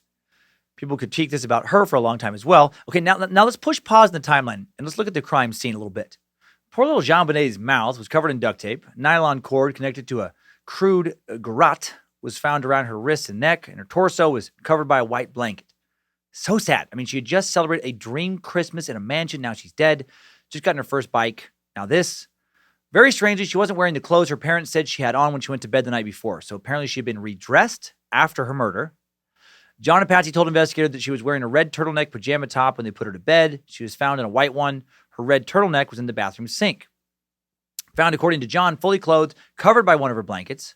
Very unusual, especially considering that her autopsy would later conclude that she may have been sexually assaulted before her death. I say may, this you'll see. This thing gets so muddy here real quick. That detail would seem to make the whole thing stranger. Like what kind of intruder sexually assaults, kills a child, then carefully puts clothes back on them, fresh clothes, then takes them down to the basement, carefully lays their body in the ground, then sits down, writes out a long, rambling ransom note, then leaves, then doesn't ever call about the ransom money. It's all very odd. Making it all weirder, the ligatures around her neck and right wrist were, investigators say, very loose, consistent with staging a crime. The knots used on the crude garrote made from Patsy's own paintbrush to choke the child to death with were quite intricate, also unusual. Dirt bags, looking to sexually assault a child, strangle a child, don't usually take the time to make a nice fancy knot. Usually they don't know how. Going to be real honest. Moreover, there were no signs of forcible entry, and more importantly, no footprints in the melting snow around the house. This makes an intruder breaking in that much more unlikely. Greg McCrary, former FBI agent and adjunct forensic psychology professor at Nova Southeastern University in Fort Lauderdale, contributing author to the 1992 crime classification manual, dude who knows some shit about crime, adds that pedophiles and ransom kidnappers never overlap. He says pedophiles grab the child, molest them, and discard them. Ransom kidnappers are in it strictly for the money. What the fuck is going on with this crime? Although the coroner did not specify the exact time of death, there was a neighbor who told police that she had been awakened shortly after midnight, remember? That loud, piercing scream. The Ramseys tell police they heard nothing. Then the Boulder PD makes a huge mistake. They would later admit it. They didn't separate the witnesses, the Ramseys, and didn't get their statements. Had they done that, they might have solved this case. Instead, they potentially gave the murderer or murderers months and months to come up with a plausible denial. A good plan, hire the right lawyers. In the basement where JonBenet was found again, a window was broken. There was a suitcase underneath it. Like we said, forensics on the scene thought that if a perpetrator entered the house, maybe he would going to use this suitcase to get out the window, especially because the suitcase had an unidentified footprint on it. But John Ramsey, again, later told investigators he had broken the window to get into the house when he had locked himself out a few months before and that the suitcase was his. Weird that he didn't have someone fix the window, right? They were loaded. It was busted months ago. Why didn't you have somebody come and fix it? Seems like be someone on the priority to not let people sneak in your basement. There was a sizable cobweb also. This is a big thing about the intruder theory. Sizable cobweb on the window, still there when police initially investigated it. If a perpetrator had slipped through the window, they would have had to have not disturb this giant cobweb, which would have been virtually impossible. Also, the complexity and size of the web was such that it couldn't have been new. It looked like it, had to have been there for quite some time.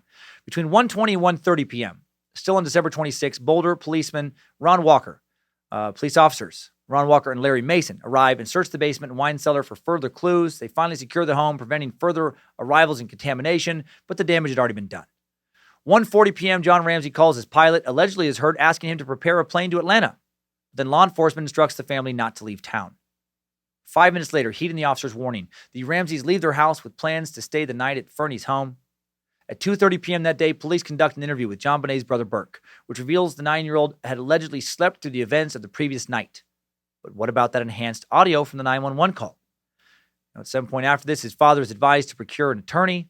He does, hires a friend named Mike Bynum. The following day, an autopsy of JonBenet's body is conducted on December 27th by the Boulder County Coroner's Office. Let's examine what they found out. The cause of JonBenet's death was ruled asphyxia by strangulation associated with craniocerebral trauma. The autopsy report supports the conclusion that she was alive before she was asphyxiated by strangulation and that she fought her attacker in some manner. Evidence gathered during the autopsy was consistent with the inference that she struggled to remove a garrote from her neck. The autopsy report reveals injury to JonBenet's genitalia consistent with a sexual assault shortly before her death. Although no head, we'll see, that's going to be challenged here in a bit. Although no head injury was visible when she was first discovered, the autopsy also revealed she had received a severe blow to her head shortly before or around the time of her murder. Forensic pathologists believe she was alive when she was struck on the head and alive when the garrote was applied. The scalp hemorrhage ran from the right eyebrow to the back of the head. The corresponding skull fracture was 8.5 inches long with a small displaced fragment of bone. She had a subdural hemorrhage beneath the skull. Although the head wound was a fatal type injury, petechial hemorrhaging of the eyes indicated that JonBenet was alive at the time of her strangulation, possibly brain dead or about to die, but technically still alive at that time. The bleeding in JonBenet's genitalia area also indicated she was alive when she was assaulted, if she was assaulted. Her hymen was torn and material consistent with wooden shards from the paintbrush used to make the garrote found in her vagina. Ugh. I mean, that adds such a strange wrinkle to all this. No evidence suggested that she was the victim of chronic sexual abuse, which I would think would be the case if one of her parents had assaulted her. However, if she was sexually assaulted by a family member, I mean, it could have been the first time. There's always has to be a first time, not impossible. Did John or Patsy or maybe even Burke begin to assault her? Kids are curious. Sometimes they do act out sexually on other kids. That doesn't not happen. Did that begin to happen? Then she tried to get them to stop, and things escalated from there. Maybe. Again, it's such a confusing crime. And check this out. Mark Beckner, the man who was the Boulder police chief during JonBenet's murder investigation, did a Reddit Ask Me Anything in 2015. And this is what he said. We know from the evidence she was hit in the head very hard with an unknown object, possibly a flashlight or similar type item. The blow knocked her into deep unconsciousness, which could have led someone to believe she was dead. The strangulation came 45 minutes to 2 hours after the head strike, based on the swelling on the brain. While the head wound would have eventually killed her, the strangulation actually did kill her. The rest of the scene we believe was staged. This is the important part. The rest of the scene we believe was staged, including the vaginal trauma, to make it look like a kidnapping assault gone bad. Right? And again, that was a Reddit AMA response from Mark Beckner, the guy who was the Boulder police chief during JonBenet's murder investigation, a guy who didn't understand what an AMA was and didn't realize that everyone would be able to find out what he said, and felt bad about disclosing all of that later. I mean, the PD, they thought this was all staged. Vaginal trauma may have been staged. How fucked up is that? I mean, think about what that means. That means that, let's say Burke smashed her in the head on accident. John and Patsy either think she's already dead or is going to be dead. One of them strangles her, puts a paintbrush in her vagina, in their daughter's vagina to make it look like she'd been sexually assaulted. How incredibly dark is that possibility? I mean, I don't know what else you're supposed to infer from this as when they say that it must have been staged. How could you put a paintbrush in your dead daughter's vagina to cover up your son accidentally killing her? Yeah! The coroner took nail clippings from JonBenet. Male DNA was found under JonBenet's right hand fingernail that does not match any of the Ramseys. In addition, male DNA was found in JonBenet's underwear that did not match any of the Ramseys. Man, DNA analysis will further muddy this shit up over the years, as you will soon see. Finally, the coroner's report notes injuries on the right side of JonBenet's face and left lower back. While defendants assert that these injuries are consistent with the use of a stun gun, plaintiff notes from the investigation note that the coroner's report does not expressly state the injuries were the result of such an instrument. However, Dr. Michael Doberson, forensic pathologist retained by the Ramseys, who examined the Boulder coroner's autopsy report and autopsy photos, concludes that the injuries to the right side of the face, as well as the lower left back, are patterned injuries most consistent with the application of a stun gun. This is part of the intruder hypothesis. Some creep came in there and stunned her with a stun gun, then did what he did. There was also a flashlight photograph sitting on the Ramsey's kitchen table that fit JonBenet's rectangular head wound fracture exactly. Some will later point to this as the head trauma weapon. Now here's something else to think about. Why would a kidnapper strangle to death a child who has already suffered deadly head trauma? If a family member had hit her in the head, why would they also strangle her? Or make it look like she was strangled? If it really was an accident, why couldn't they just be honest? Burke was 9. If he accidentally killed his sister, would he really get in that much trouble? I doubt it. Not with attorneys, the ones the family could afford. I mean, I told you, man, the more you look into this, the more confused this shit gets. Damn it, Lucifina, clear my head and show me the truth. Now let's make it even more confusing. The autopsy also revealed a vegetable or fruit material, which may represent pineapple, which JonBenet had eaten a few hours before her death. Photographs of the home taken on the day when JonBenet's body were found do show a bowl of pineapple pieces in milk on the kitchen table with a spoon in it. However, both John and Patsy said they did not remember putting the bowl on the table or ever feeding the pineapple to JonBenet. What the flip's going on with this fruit? I mean, did someone she knew sneak in, wake her up, take her to the kitchen for a midnight snack? Would someone ever do that? Knowing at any time one of her parents could come downstairs and catch him? Police reported that they found JonBenet's 9-year-old brother Burke's fingerprints on the bowl. Did Burke, help her get a little snack and then something happened after that? The Ramseys have always maintained that Burke slept through the entire episode until he was awakened several hours after the police had arrived. Like the phone call, makes it seem like this is not true. Why are they lying about Burke? There seems to be a lot of lies around Burke. And again, if Burke killed her, would a 9-year-old follow up with a head wound with strangulation? I don't think he would have done that. Doesn't make a lot of sense to me. On December 30th, police take blood and hair samples from John Ramsey, other members of the family. John Andrew Ramsey and Melinda Ramsey, JonBenet's adult half-siblings, were in Georgia on the day of the murder, or immediately eliminated as suspects. December 31st, 6-year-old JonBenet is buried at St. James Episcopal Cemetery in Marietta, Georgia. The family, including John and Patsy, allowed to travel to Atlanta for the funeral. How tragic. Less than a week after they were all celebrating Christmas. The following day, New Year's Day, January 1st, 1997, John and Patsy Ramsey grant an extensive interview to CNN in which Patsy Ramsey proclaims there is a killer on the loose. John Ramsey calls the idea that he or other members of his family could have committed the crime nauseating beyond belief. This interview was done before the Boulder police could officially interview the two alone, and the Boulder police are beginning to further suspect the Ramseys had something to do with this murder. 5 detectives fly from Boulder to Atlanta to interview them. Now let's look at the CNN interview a bit more. It did not do them any favors with the court of public opinion. In one part of this national interview, Patsy Ramsey says, "We have to find out who did this." John Ramsey adds, "Not because we're angry, but we have to go on." Not angry? But what? Your daughter was sexually assaulted and murdered in your home a fucking week ago? And you're not angry? Are you a robot? Are you a sociopath incapable of emotion? Like, more CEOs are sociopaths than the average person. We learned that a long time ago in Suck number 4. I mean, it's just very weird. It's not a good look. The Ramseys are asked, "Are you fully convinced that your daughter was kidnapped?" Patsy starts to shake her head no. And then John starts to shake his head yes. She starts nodding yes as well then. And then she says, "It's just so hard to know, but our family is a loving family. It's a gentle family." Why would John, give kind of a yes answer? Dude, you know she wasn't kidnapped. You found her body in the home. The cops were there by 6 a.m. No kidnapper snuck her body in as law enforcement continued to arrive. And what? Some kidnapper snuck her in, sometime after 10 p.m., got her out, then brought her back. What? Makes zero sense. She wasn't kidnapped. On January 3rd, John and Patsy returned to Colorado after JonBenet's funeral. February 13th, 97, Boulder Police Chief Tom Colby, Boulder County District Attorney Alex Hunter, hold a news conference where they vowed that the killer will be brought to justice. DA Hunter then announces the formation, and as the different police chief that I mentioned earlier, there was a long investigation. There ended up being several police chiefs that would be part of it. DA Hunter then announces the formation of an expert prosecution task force, including forensic expert Henry Lee, DNA expert Barry Scheck. Both Lee and Scheck were part of the O.J. Simpson defense team, and the media eats this shit up. This case is the subject of immense media coverage. And the general consensus seems to be a belief that the Ramseys did it. JonBenet's pageant experience seems to have been a major factor in coming to that belief. Media pundits and the general public alike find the pageant lifestyle odd.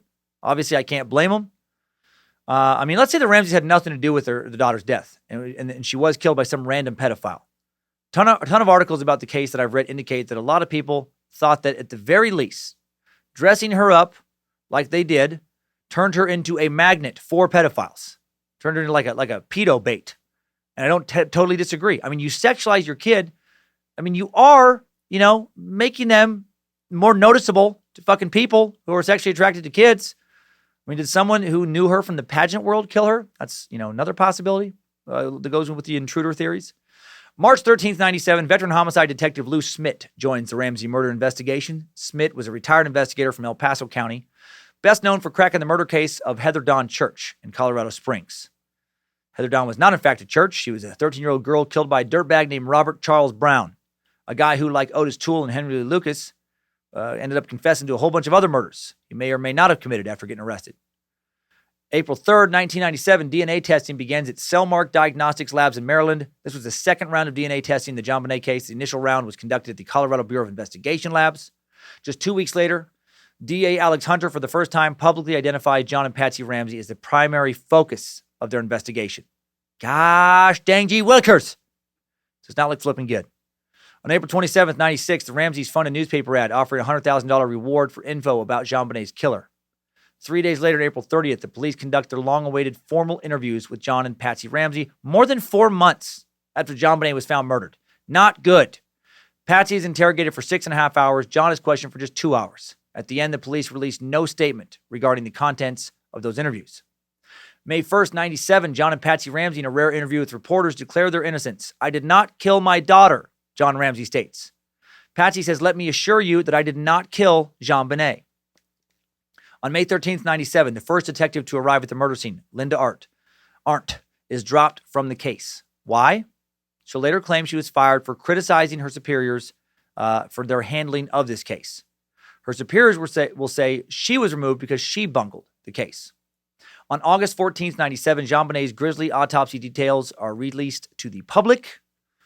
On January 15th, 1998, John and Patsy Ramsey refused to submit to another round of interviews unless they can review the evidence first, a condition unacceptable to police who refuse. It does seem weird. The whole refusing to come in and do the interviews does seem weird to me. It's never properly explained. Some sources say the Boulder PD just botched the interviews, not demanding them immediately because John was a rich, big wig local businessman with military contractor ties. Some sources seem to think that this is just what happens when you have lots of money and can hire good lawyers to do everything and their legal power to make it hard for police to investigate you.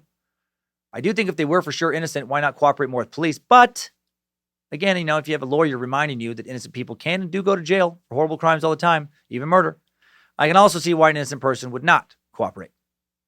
January 16th, Governor Roy Romer rejects the request by 2 friends of the Ramsey family to appoint a special prosecutor in the murder case. A little bit of conflict of interest there. Your friend is suspected of murder, and now you're going to try and get a prosecutor you like attached to the case. January 29th, 98, more than a year after their daughter was murdered, the Ramseys turn over to police the clothing they were wearing the night JonBenet was found dead. That is so ridiculous to me. Wish I understood legal protocol more here. Why didn't they get the clothes week 1? What is the point of getting them over a year later? So you can see what kind of detergent they've been using? Also, wouldn't it be very easy just to buy new versions of the clothing you were wearing and then give that to the police? How the fuck would they know the difference? On March 12th, 98, after looking for the killer of JonBenet for 15 months, police say the best bet for solving that murder is a grand jury investigation and formally call for such a probe after conferring with District Attorney Alex Hunter. So, what is a grand jury investigation? I've always been a little confused by that. I know we mentioned grand jury investigations in the Black Dahlia suck. They were used to investigate LAPD corruption and also to try and bring a Dahlia suspect to trial, but I never explained what a grand jury investigation is. It's pretty unique. According to Wikipedia, which provided the best, most understandable layman speak type definition I could find, better than the legal sites I found, a grand jury is, a jury, a group of citizens empowered by law to conduct legal proceedings and investigate potential criminal conduct and determine whether criminal charges should be brought. A grand jury may subpoena physical evidence of or a person to testify. A grand jury is separate from the courts, which do not preside over its functioning. Liberia and the United States are the only 2 countries in the world that use grand juries like this. It's a type of trial, basically, that determines if you're going to have a criminal trial. Unlike a regular trial, there's no defense with a grand jury investigation. Only the prosecution trying to convince a jury that someone should be prosecuted at a criminal trial. And when and why are these grand juries used? Without, hijacking this timeline further into an explanation of our entire criminal court system, the simplest answer I've found is grand juries are used when the prosecution does not have enough evidence to convince a judge that a subject should be held to answer for a crime. So, in the JonBenet case, what happened was the Boulder Police Department was having a hard time figuring out how to charge JonBenet's parents with her murder. A lot of members of the BPD, they think that John and Patsy, maybe Burke, either did it, had something to do with it, but they just don't have enough evidence to get a judge to sign off on an indictment. So they decide to try for a grand jury, hope that they can convince them that there's enough evidence or enough circumstantial evidence to bring them to trial. I think it's about as good as I can explain it. Hopefully I got that right. Making things more complicated. While most of the Boulder PD convinced of Ramsey's guilt. They want to, call for a grand jury investigation. The DA's office does not think the Ramseys are involved. This was a big, complicated part of this case. The Boulder Police Department seemed to consistently believe it was the Ramseys. The district attorney's office seemed to consistently believe in the intruder theory. In May 1998, Lou Smith, the detective hired by the DA's office, presents his findings to the BPD with other staff members of the DA's office, concluding that the evidence pointed away from the Ramseys. However, Smith and his team were unable to successfully challenge enough members of the BPD who did believe the Ramseys were guilty. The DA's office sought to take control of the investigation. Due to animosity between the police and the DA's office and the pressure to obtain a conviction, Colorado Governor Roy Romer steps in, names Michael Cain as special prosecutor to initiate a grand jury. Two of the lead investigators in the case who had opposing views, Smith and Steve Thomas, resign. Smith because he believes that the investigation had incompetently overlooked the intruder hypothesis, Thomas because the DA's office had interfered with and failed to support the police investigation of the case, which pointed at the Ramseys. Steve Thomas resigned with the well-publicized letter which said, attempts to gather evidence were met with refusals, and instead it was suggested that we ask permission from the Ramseys before proceeding. He thought the Ramseys had intimidated the DA's office. As the feud with the DA's office escalated, the Boulder police accepted the aid of a dream team of 3 attorneys who offered to provide pro bono counsel in the case. Curiously, one of the attorneys had served as outside counsel to Lockheed Martin in several cases. The second belonged to a firm that had also represented that company. The third had been co-counsel with Hal Haddon, John Ramsey's criminal attorney, in another matter. Right? This is a little fishy. Who would want the case delayed? Various entities connected to the case had strong reasons for delaying a grand jury investigation. District Attorney Hunter, whose office rarely went to trial in homicide cases, was just one. This was not his comfort zone. This guy was not well liked at all by Boulder PD. They seemed to think he was pretty weak-willed, weak-minded. Lockheed Martin, one of the state's largest employers, would want the trial delayed as well. Right? This company's been trying to sell Access Graphics for a while now to General Electric. Any risk that the company's top executive would be facing possible indictment would not have helped the divestment plans. Do you see how messy this all is? Now you have lawyers representing John Ramsey, whose employers could lose a lot of money if he's found guilty of killing his own daughter. The trial was delayed. The delay was, damaging to the investigation further on several fronts. Leaks proliferated. Witnesses altered their stories or sold them to tabloids. It just keeps getting messier. On June 24th, 1998, John and Patsy Ramsey returned to Colorado for an interrogation by district attorney's investigators. Are reportedly questioned together and separately. For the first time, the prosecution conducts an extensive interview now with their son Burke, who's 11, over a year and a half after JonBenet died. August 6, 1998, in a stinging 8-page resignation letter, an angry detective, Steve Thomas, one of the lead investigators, says District Attorney Hunter's office is thoroughly compromised and that they've crippled the case. Thomas charged that critical evidence had not been collected and maintained that other evidence wasn't even tested. Colorado Governor Ray Romer then asked 4 Boulder area DAs whether or not he should intervene further in the case. It's a huge mess. August 12th, Governor Romer says he wants to help the DA further, not remove him from the case. He invokes a state statute that allows for special deputies to assist the DA. The case is headed for grand jury. On August 20th, sources tell the Denver Post that an enhanced version of the 911 call Patsy Ramsey made the morning she found the ransom note includes Burke's voice. We talked about that. A grand jury convenes beginning September 15th, 1998. To consider indicting the Ramseys for charges relating to the case. 5 months after they were chosen, Boulder County grand jurors began their investigation. Then investigator Lou Smith then resigns, saying authorities are focusing too heavily on JonBenet's parents. In his resignation letter, Lou says the Ramseys did not kill their daughter and a very, very dangerous killer is still out there.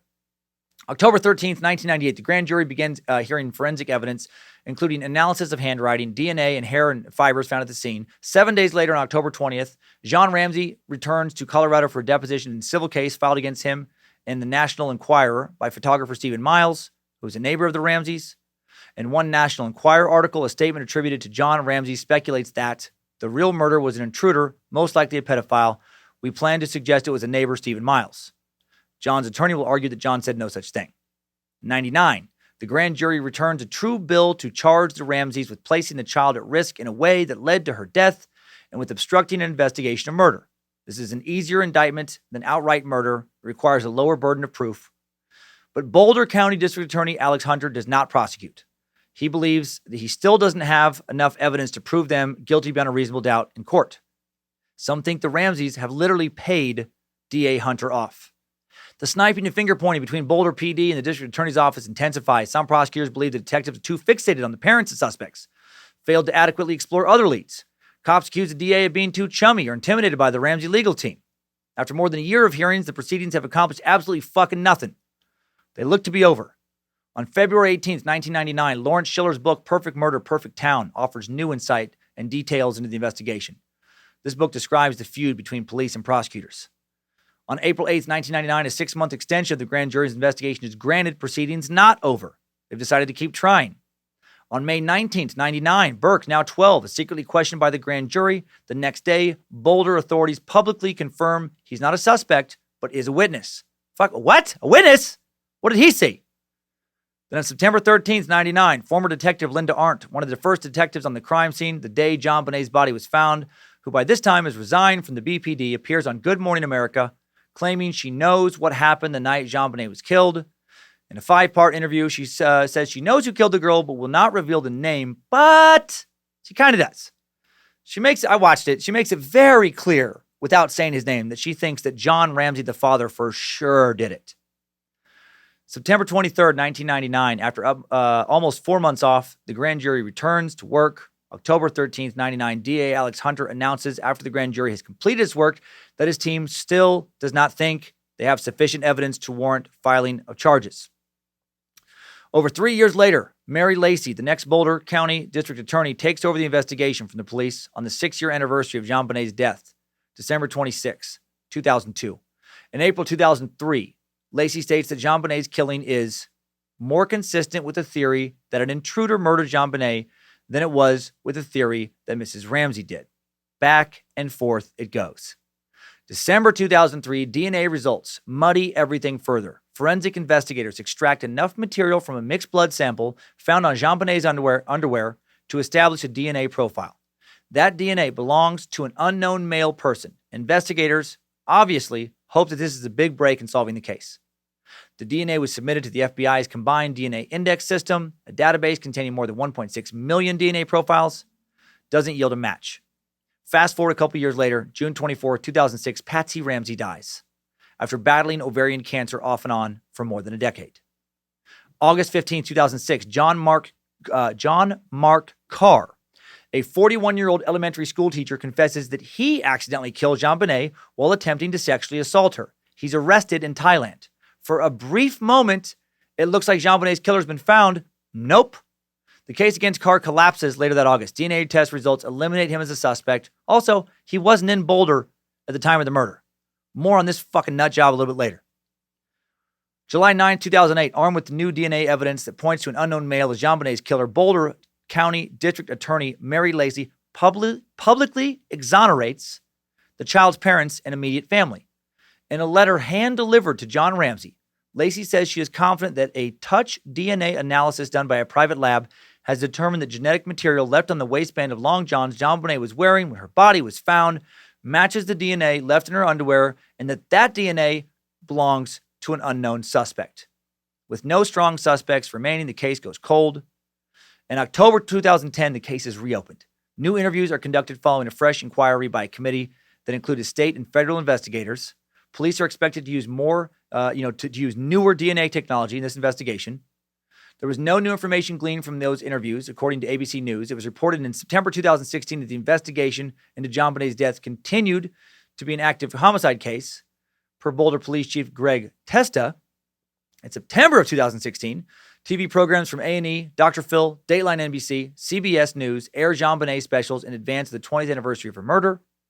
Boulder Police Chief Greg Testa says in a September 1st videotaped statement that he won't do interviews about the case to maintain the investigation's integrity. He points out that the department has processed 1,500 pieces of evidence, has taken 200 DNA samples, interviewed more than 1,000 people in 8 states, investigated more than 20,000 tips. Not going to do any more interviews. In October of 2016, forensic experts who examined the results of a DNA test obtained exclusively by the Daily Camera and 9 News dispute former DA Mary Lacey's conclusion that a DNA profile found in one place on JonBenet's underpants and 2 locations on her long johns was the killer's. This is where that fucking DNA thing is so crazy. The experts say the evidence showed that the DNA samples came from at least 2 people, in addition to JonBenet, something Lacey's office was told, but that she didn't mention when she cleared the Ramseys. And the experts also said that these DNA samples were of the kind that likely could have come from a Long John factory worker. They could have just sneezed on him. Damn it. Right? Many now feel that the Ramsey should have never been exonerated based on DNA testing. Right? The results were misinterpreted. Looks like the DNA test had nothing to do with the murder. December 13th, 2016, Boulder police and prosecutors plan a new round of DNA tests that yield jack shit. To this date, there are no new leads. The case remains unsolved. Various legal analysts seem to all agree that the case will, in all likelihood, forever remain unsolved. But we're still going to look at some suspects. Let's bounce out of this timeline to do exactly that. Good job, soldier. You made it back. Barely.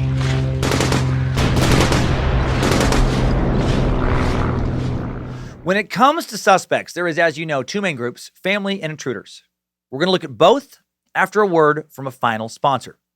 Timesuck is brought to you today by BPI, Boulder Private Investigators. Staffed only by former investigators who worked on the JonBenet Ramsey case, BPI specializes in taking your hard-to-solve case and continuing to never fucking solve it ever. Plenty of PI firms can get you answers. That's easy. BPI gets you so many questions. Always more questions than answers or your money back. Do you want constant disagreement between investigators and forensic experts in the DA's office? Do you want to drag a case out indefinitely, continue to add theories until no one even cares who did it anymore and everyone wants to put the whole thing behind them?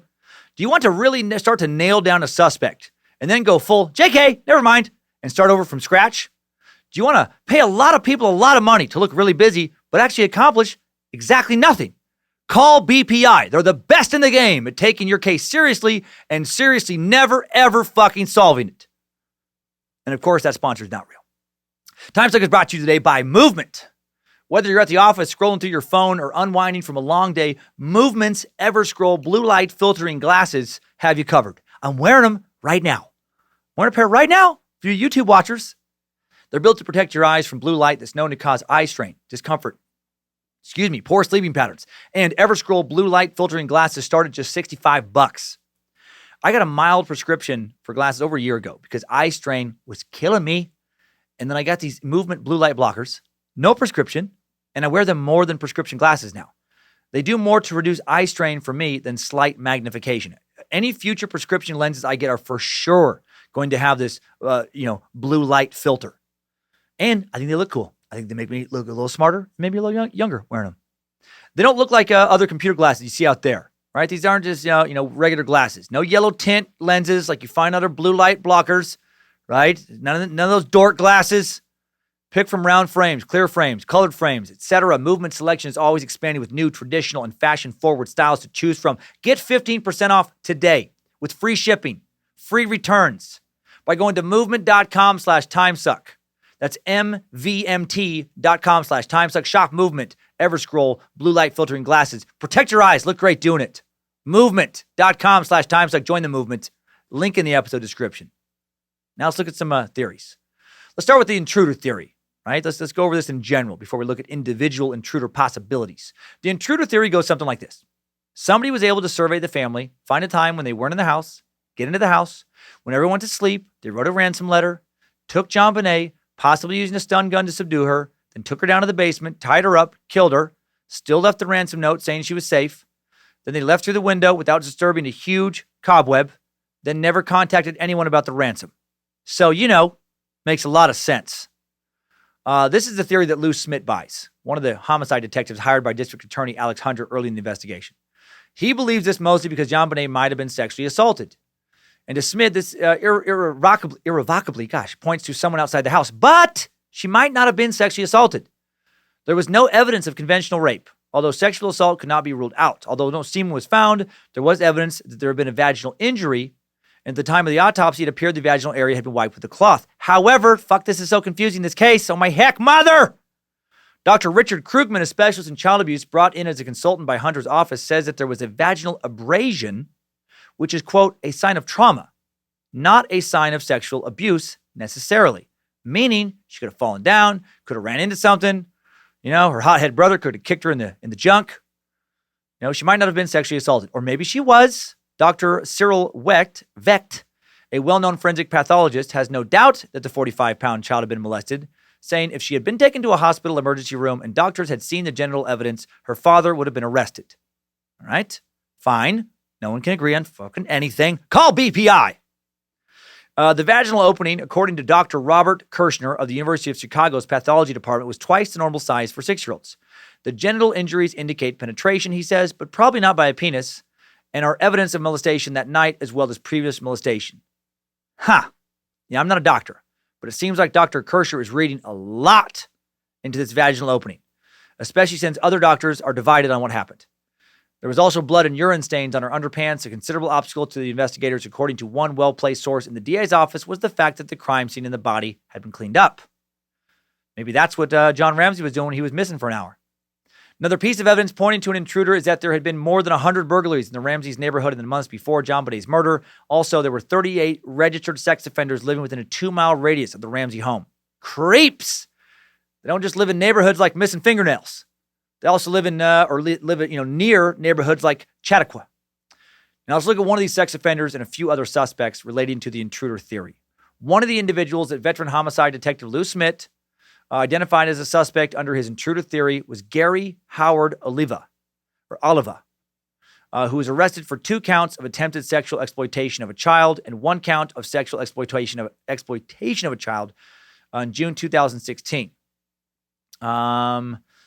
It's not the same charge, but whatever. That's how it's written. This convicted pedophile had been living in the area on and off when police allegedly found a magazine cutout of JonBenet Ramsey in his backpack after he was apprehended on drug charges in 2000. Creepy. He was soon released, but suspicion remained. DNA testing for the JonBenet murder cleared him, but we know all the fucking problems with DNA testing. He was charged with 2 counts of sexual exploitation of a child for possessing child pornography. And check this out. Just this summer, this motherfucker, currently in prison but due for parole next year, allegedly confessed to accidentally killing this 6-year-old in a series of letters sent to a former high school classmate. I never loved anyone like I did JonBenet, and yet I let her slip and her head bashed in half, and I watched her die, Oliva wrote in a letter to his former classmate, Michael Vale.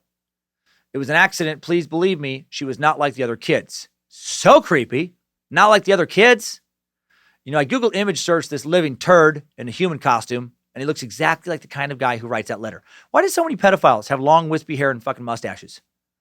He looks so creepy that if you were a parent and you willingly let this motherfucker watch your kids and that he then molested them, the police should arrest you and the pedophile. Send you both to prison.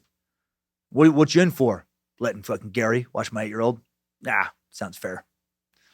In another letter to Vale, Gary wrote, isn't that last name's weird? JonBenet completely changed me and removed all evil from me. Just one look at her beautiful face, her beautiful glowing skin, and her divine God body, I realized I was wrong to kill other kids. Yet by accident, she died and it was my fault. Her divine God body? Jesus! That's why you don't put 6-year-olds in sexed up costumes and have them fucking parade around a catwalk. Because of the Garys of the world. That's it. Monroe is only wearing garbage bags starting tomorrow. Better yet, she'll be in a garbage can, like Oscar the Grouch. On Fridays, she can loosen it up. She can wear snowsuits. In the summer, she won't have to, wear her snow boots. Vale said he has suspected his old high school buddy for the last 22 years of killing JonBenet. Ever since he received a disturbing call from Gary shortly after the murder and before the case made national headlines. Vale, who lives in Ventura, California, told the Daily Mail, my suspicions began when Gary called me late at night on December 26, 1996. He was sobbing and said, I heard a little girl. I tried to get more information out of him. The only other thing he told me was that he was in Boulder, Colorado. On December 27th, I read the front page of my local newspaper, Girl 6 slain in Boulder, Colorado. I immediately called the Boulder PD, told them what I knew about Gary and what he had told me days earlier. They didn't get back to me. 3 months later, I called the police again to find out what was going on in the investigation of Gary, but instead I was sent to a police answering machine set up for tips in the JonBenet case. I left a message on the recorded line, and again, I never heard back from investigators. Boulder police released a statement this year saying that, Oliva, it's O-L-I-V-A. I have no fucking idea how to pronounce that. Oliva, had previously confessed and investigators had looked into his claim. The Boulder Police Department is aware of Gary and has investigated his potential involvement in this case, including several previous confessions, said the statement. The department routinely receives information on this investigation. Information provided to the police department is reviewed, along with the many tips and theories we receive. I looked into this Michael Vale guy as well, who said all this about Gary. He also looks like a total pedo. Why was he still friends with Gary over 20 years after Gary basically told him he killed JonBenet? Fuck you, Michael Vale, you piece of shit. You're either a liar interfering with the murder investigation to try and get your face in some magazines, or you're longtime buddies with an admitted, fucking child abuser, fucking pedophile. Another potential suspect, according to Ollie Gray, a private investigator hired by the Ramsey family who died in 2017, was an electrician named Michael Helgoth, who worked in a nearby auto salvage yard. Gray referred to Helgoth as a hellraiser, tied to an alleged property dispute involving the Ramseys. Could that have served as possible motivation to seek revenge on the family and kidnap JonBenet? It's been speculated that once the 26-year-old Helgoth caught wind that he could be a suspect in the case, officials found a boot print allegedly similar to his near the Ramsey home. He committed suicide before anyone could get to him. His death occurred 2 days after a 1997 press conference announcing that the Boulder DA was zeroing in on a new suspect. However, Helgoth remains cleared by, both DNA, which again, questionable, and the fact that he's dead as fuck. And that seems a little extreme to get back at him for like a little, money dispute, property dispute. Well, yeah, I guess that stuff can't happen. Authorities close to the investigation said in 2016 that Helgoth and Gary Oliva had been carefully investigated for many years and, had not been considered suspects. In 2006, as we mentioned, a former school teacher, John Mark Carr, confessed out of the blue to the strangulation of JonBenet in graphic detail. Carr was arrested in Thailand, where he'd been living on the lam after facing child porn charges in the U.S. When he confessed, he was immediately flown to Boulder for questioning, ultimately cleared after his DNA failed to match the profile of an unknown male. Carr's demented confession involved a series of diary entries allegedly written from the scene of the crime. In one dramatic account, Carr recalls strangling JonBenet in a love game gone wrong. "Close your pretty eyes, sweetheart," reads the excerpt, in which Carr repeatedly refers to himself as Daxus. "Daxus loves you so much. Oh my God, I love you, JonBenet, and my lover's eyes are slowly closing. I know we shouldn't make it illegal to write creepy shit like that about wanting to have sex with dead kids. That would be an assault on free speech. But can we make it legal for parents to get to hit these people as hard as they want in the face at least one time for doing that?" Carr, he was dismissed as a suspect altogether, written off as a pedophile. Just wanted notoriety and fame. He wasn't even in the area when it happened. Just fucking another nut. Carr believed to have changed his name and his gender, living somewhere as a free woman in the U.S. named Delia Alexis Reich. New genitals, same old creep. A suspect I feel sorry for was the Ramsey neighborhood Santa Claus, Bill McReynolds, who died in 2002 at the age of 72. Friend of the Ramseys who dressed up as Santa Claus the week before JonBenet's murder to entertain the neighborhood children at one of Patsy's famous Christmas gatherings. The possibility that the now deceased McReynolds had anything to do with JonBenet's death, extremely unlikely, but does get tossed around on the internet a lot as far as suspect lists. After the other dudes we've named, he's the most suspected, suspect under the intruder theory. McReynolds was rumored to have paid a little too much attention to JonBenet, going as far as to arrange a secret visit from Santa Claus on Christmas. Supposedly, he had chosen JonBenet to be his special friend, going as far as to bring a vial of glitter gifted to him by the 6-year-old with him into heart surgery. Even stranger, he asked his wife to mix the gold glitter in with his ashes were he to die. That is a little bit odd, to want a neighbor girl's glitter mixed in with your ashes. That story generated buzz in the Denver Post, failed to amount to anything more than the sensationalized character assassination of a friendly old man. This poor bastard, he should have never said shit about the glitter. Bill does seem to have been a good guy. Bill was born in South Texas, a few miles from the border, little town of Donna, Texas. 1930, received a degree in journalism from the University of Texas, served in the Army, returned to his alma mater, taught for 5 years before moving to Minneapolis to attend the University of Minnesota, where he earned his doctorate in American Studies, hired by Colorado University Journalism Department in 1968. And then he and his wife, Janet, spent the next 30 years in Boulder, raising 3 kids. After his retirement from Colorado University in 92, he volunteered a lot of his time to be a children's Santa Claus. He really took to the role as a life goal, Janet said after his death. He loved being Santa. He loved little children. And then the Ramsey case destroyed that career and just devastated him. He loved that little girl. It was a very sad thing in his life because he genuinely loved children. It was the happiest part of his life. After being named a suspect by the court of public opinion, after the social backlash that entailed, he and Janet moved. They left for Cape Cod.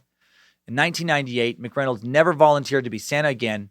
Instead, this grandfather of 6, volunteered at a local senior center the last few years of his life before dying of a heart attack. Man, poor bastard. Not all people who like to spend time with kids are pedophiles. It's important to remember that. I have to remind myself that sometimes after reading about all these dirtbags. There are other even less credible suspects in the intruder theory. Too many to mention. Let's talk about one last creep. Randall DeWitt Simmons. Randall DeWitt Simmons is a piece of shit. He is also a pageant photographer who took pictures of JonBenet 6 months before she died. And he was arrested earlier this year on kiddie porn charges. Of course he was. He liked to see little girls all sexed up. Liked to look at hot kids. He's a dirty bird. The 66-year-old was arrested this past July 2nd in the tiny central Oregon town of Oak Ridge, charged with 15 counts of encouraging child sex abuse, currently awaiting trial in Oregon. And in 1998, less than 2 years after JonBenet's murder, he was arrested for walking down the street naked. And one of the first things he said to officers when he was arrested was, I didn't kill JonBenet. So that's fun. That's not suspicious at all. Despite all this, Boulder PD never considered him to be a serious suspect. They seem to have put him in the nuttier than squirrel shit crackpot list. Put him on that after he was given a psych eval following his 1998 arrest. So it's confession killers all over again, man. What is it with these nuts confessing to horse shit, heinous stuff they didn't do? It's like, like some kids thrive on negative attention. I guess some grown-ups do too. Now let's look at the family one last time. First, Patsy, JonBenet's mother, Patsy Ramsey, took whatever secrets she was holding from that, that morning to the grave when she passed away after a 13-year battle with cancer. The main murder theory with Patsy is that while she was cleaning up yet another one of JonBenet's bedwetting accidents, she flipped out, slammed her little girl's head against the side of a hard, blunt surface like a bathtub, and then panicked. This one seems like a stretch to me, a big stretch. But former Detective Steve Thomas thinks that Mrs. Ramsey strangled her daughter in a panicked moment on Christmas night, 1996, after accidentally causing a serious wound to the little girl's head. He contends that the girl's father, John Ramsey, after realizing what had happened, chose to protect his wife rather than help authorities. Steve also thinks that Patsy wrote the note. And if Patsy did kill JonBenet, it's unlikely that she covered it up on her own, right? Like he said, kept everything from her husband. So that brings us, of course, to Papa John. John was the one to find JonBenet's body, the one to ruin the crime scene. He also, if you'll recall, reportedly disappeared for over an hour during the search for JonBenet. Rumors of a history of sexual abuse began to circulate almost immediately after the murder became a sensational news story, though no evidence was ever found to prove those allegations. John addressed those rumors in a press statement saying, there is no history. A person doesn't go throughout their lives as a normal human being, one night turn into a monster, slaughter their daughter, go to bed, and get up and act normal from there on. That doesn't happen. And to his point, no allegations of any wrongdoing ever plagued this guy before or since. 3 other daughters. None of them ever alleged anything. Seems unlikely he molested her. And again, she may not have even been molested. Now let's look at Brother Burke. Werner Spitz is a 93-year-old German-American forensic pathologist who has worked on so many high-profile cases, including investigations into the assassinations of JFK, Martin Luther King. He testified at the trials of Casey Anthony, O.J. Simpson, and he consulted on JonBenet's homicide investigation. And his review of JonBenet's autopsy included finding a perfectly rectangular defect that he suspected came from a blow to the little girl's head with a blunt, heavy flashlight seen in a photo on the kitchen counter in the crime scene photos. He claimed the flashlight fit the 8.5-inch gash in her skull to perfection.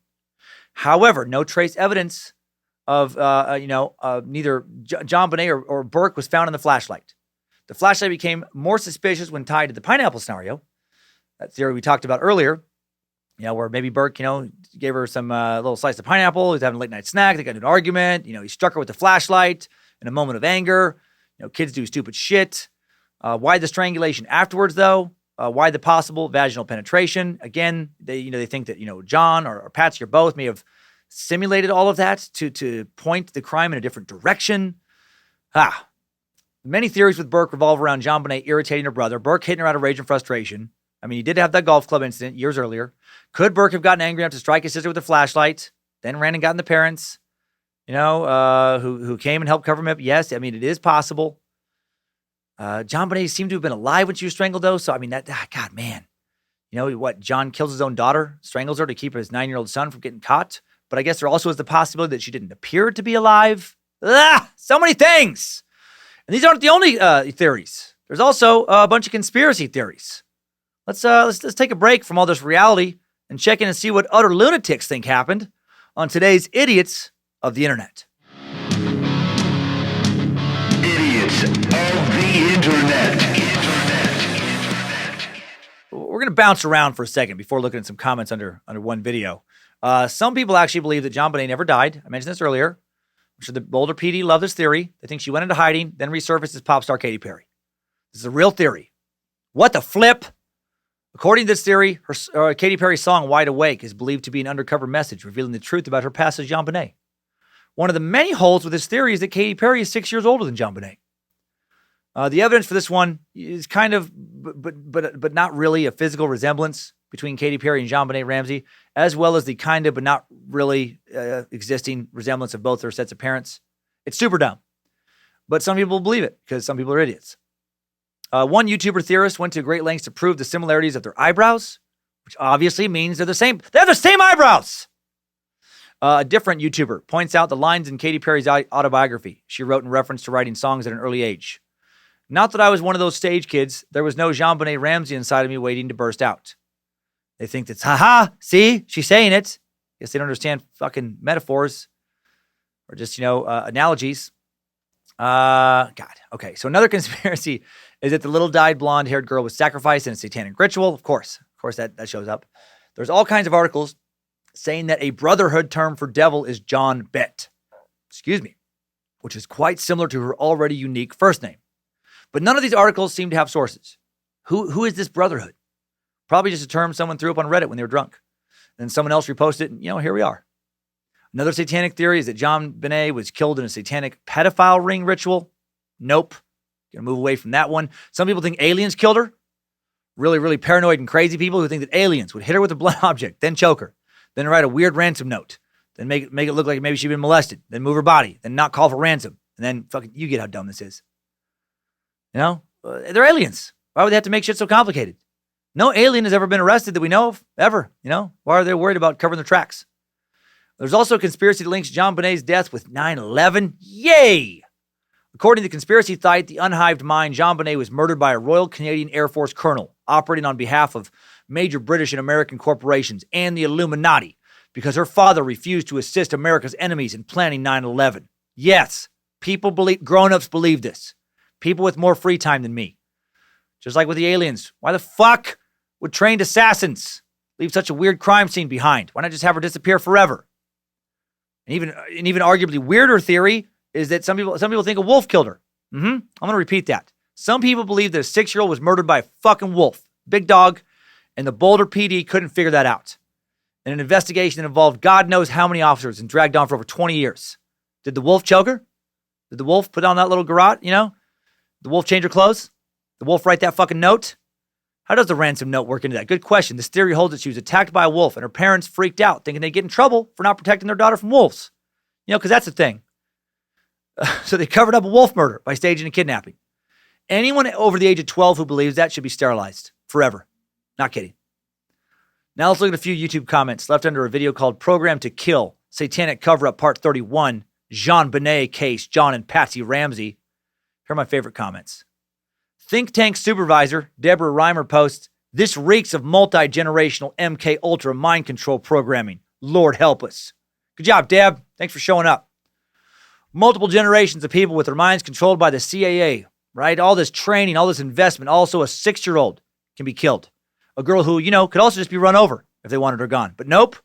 You gotta do this long, complicated, fucking lots of training, mind control, weird shit. It takes decades to kill this kid. Obvious Ivy League sociology professor Jerry Jamify posts, trauma-based mind control. They were preparing her to become a Hollywood elite sex slave, and it got out of hand. Maybe. Oh, sure, Jerry, maybe. Or maybe you're fucking crazy. Hollywood elite sex slave? Why don't you go hang out with Corey Feldman? You guys would love each other. Mensa member Eyes to See post shadow government, satanic cover-up, snuff film, CIA. Christmas is a high blood sacrifice day. Thanks, Eyes to See. You just really opened our eyes to your ability to throw out random conspiracy terms. I can do that too. Check this out, right? I see your terms and I raise you Agenda 21, Denver Airport, Bilderbergers, Bohemian Grove, Flat Earth, Wizards. Probably not even a troll. Michelle posts, I am sure Hillary Clinton is a part of all of this. Oh man, think about how fun Michelle would be to hang out with if she actually believes shit this stupid. I love it. Kills me. The killery stuff, what people will believe, the specific details they'll believe.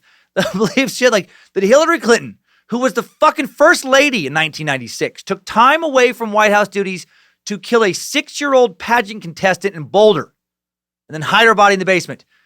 Right? You'd think someone may have noticed the first lady lurking about in the neighborhood. Maybe notice she wasn't in the White House and Secret Service agents never let her out of their fucking sight in public. You need to get sterilized as well, Michelle, for sure, forever. Any kids you have need to be taken from you. Finally, N. Kogi Ni To, just a bunch of gibberish, X posts.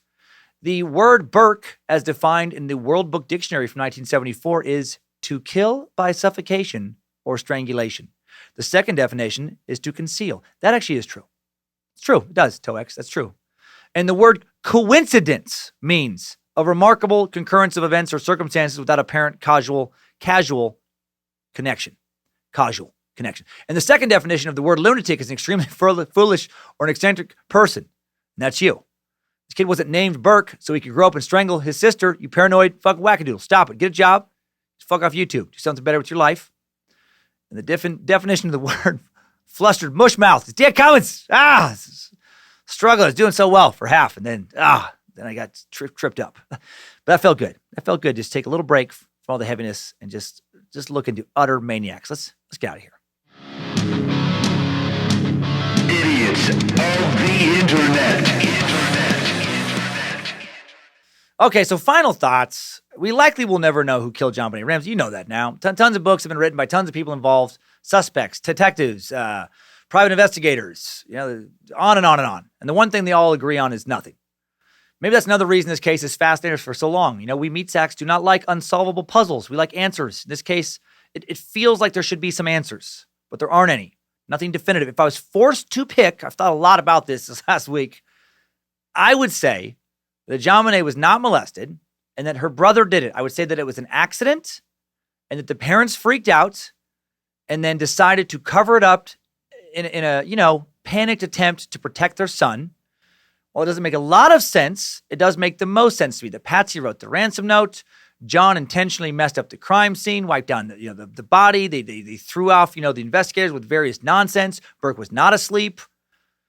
John and Patsy, smart, successful people, maybe even in their shock, and trying to pull themselves together to protect their son, and they just come up with this fucking convoluted plan. And then once they start on that road, maybe they're worried that they'll be implicated as well. Now they're going to suffer also. I don't know. I think if I had to pick, that's what happened. It seems to be the least ugly truth of anything that could have happened as far as I can think. Accidental blow from her brother. Far better fate than some pervert breaking in and terrifying JonBenet before she died. Terrible for the parents if it is true. Can you imagine having two kids, having one kill the other? Whew. For parents, maybe that is the worst scenario than anything else I described to start this suck. So rest in peace, JonBenet Ramsey. I hope it was quick and painless, whatever happened. Time now for top 5 takeaways. Timesuck top 5 takeaways. Number 1, child beauty pageants are weird and gross. To me, you think your kid is cute, I get it, but maybe just tell them that. Maybe just tell them that they're cute. Give them healthy self-esteem without dressing them up like, pedo porn stars. Number 2, the murder of the 6-year-old beauty pageant winner JonBenet will likely never be solved despite over 1,000 pieces of evidence, thousands of man-hours investigating. From the initial suing of the crime scene by JonBenet's family and their friends to the lack of concrete evidence to pin any one person to the crime to no investigators seemingly being able to agree on anything and the death of several suspects, this mystery will remain a mystery. Number 3, why did the story become so popular? I think America was captivated by the death of a pretty little girl because a lot of us American meat sacks worship beauty. We care more about pretty people than Lady Neds. We should maybe work on changing that a bit. Number 4, if Brother Burke didn't have anything to do with JonBenet's murder, then, besides her, he's the biggest victim in all of this.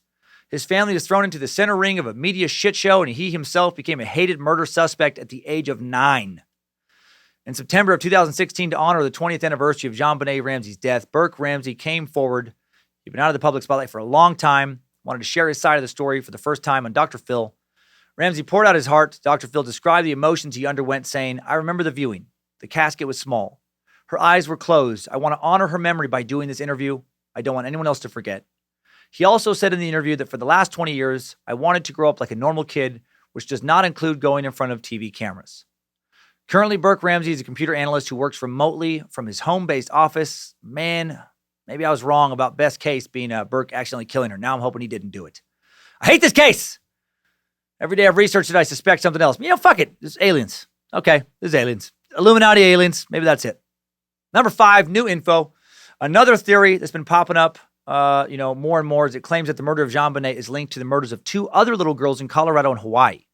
Retired police investigator JonBenet is of the belief that the murder of 7-year-old Tracy Marie Neef in 1984 and the killing of 4-year-old Lacey Ruff in 1993 have something to do with JonBenet's murder as far as the same killers. All the girls were between the ages of 4 and 7, were abducted and killed in a similar fashion. He thinks they were killed by brothers Aaron and Todd Schonlau. There we go. Schonlau. When Tracy Neef was kidnapped in 1984, members of the Schonlau family were living close to Tracy's house in Thornton. Also, they were living close to Lacey Ruff when she was abducted and killed in Kauai. After Lacey's father discovered her body, Todd called the police, said his brother Aaron had abducted, sexually assaulted, and killed Lacey. Aaron was convicted for all of this, sentenced to life in prison. So he couldn't have killed JonBenet. He was in jail, but Aaron had previously been in juvenile detention for sexual assaults that he allegedly committed as a minor in Thornton, which is, very near Boulder. And when former Detective Benish spoke with the person Aaron had gone to juvenile detention for assaulting, she alleged that it was actually someone else, Schonlau's relative, who had assaulted her. She'd been pressured to say it was Aaron. Benish believes Aaron's conviction may now be called into question and suspects the actual culprit may be involved in the murder of JonBenet.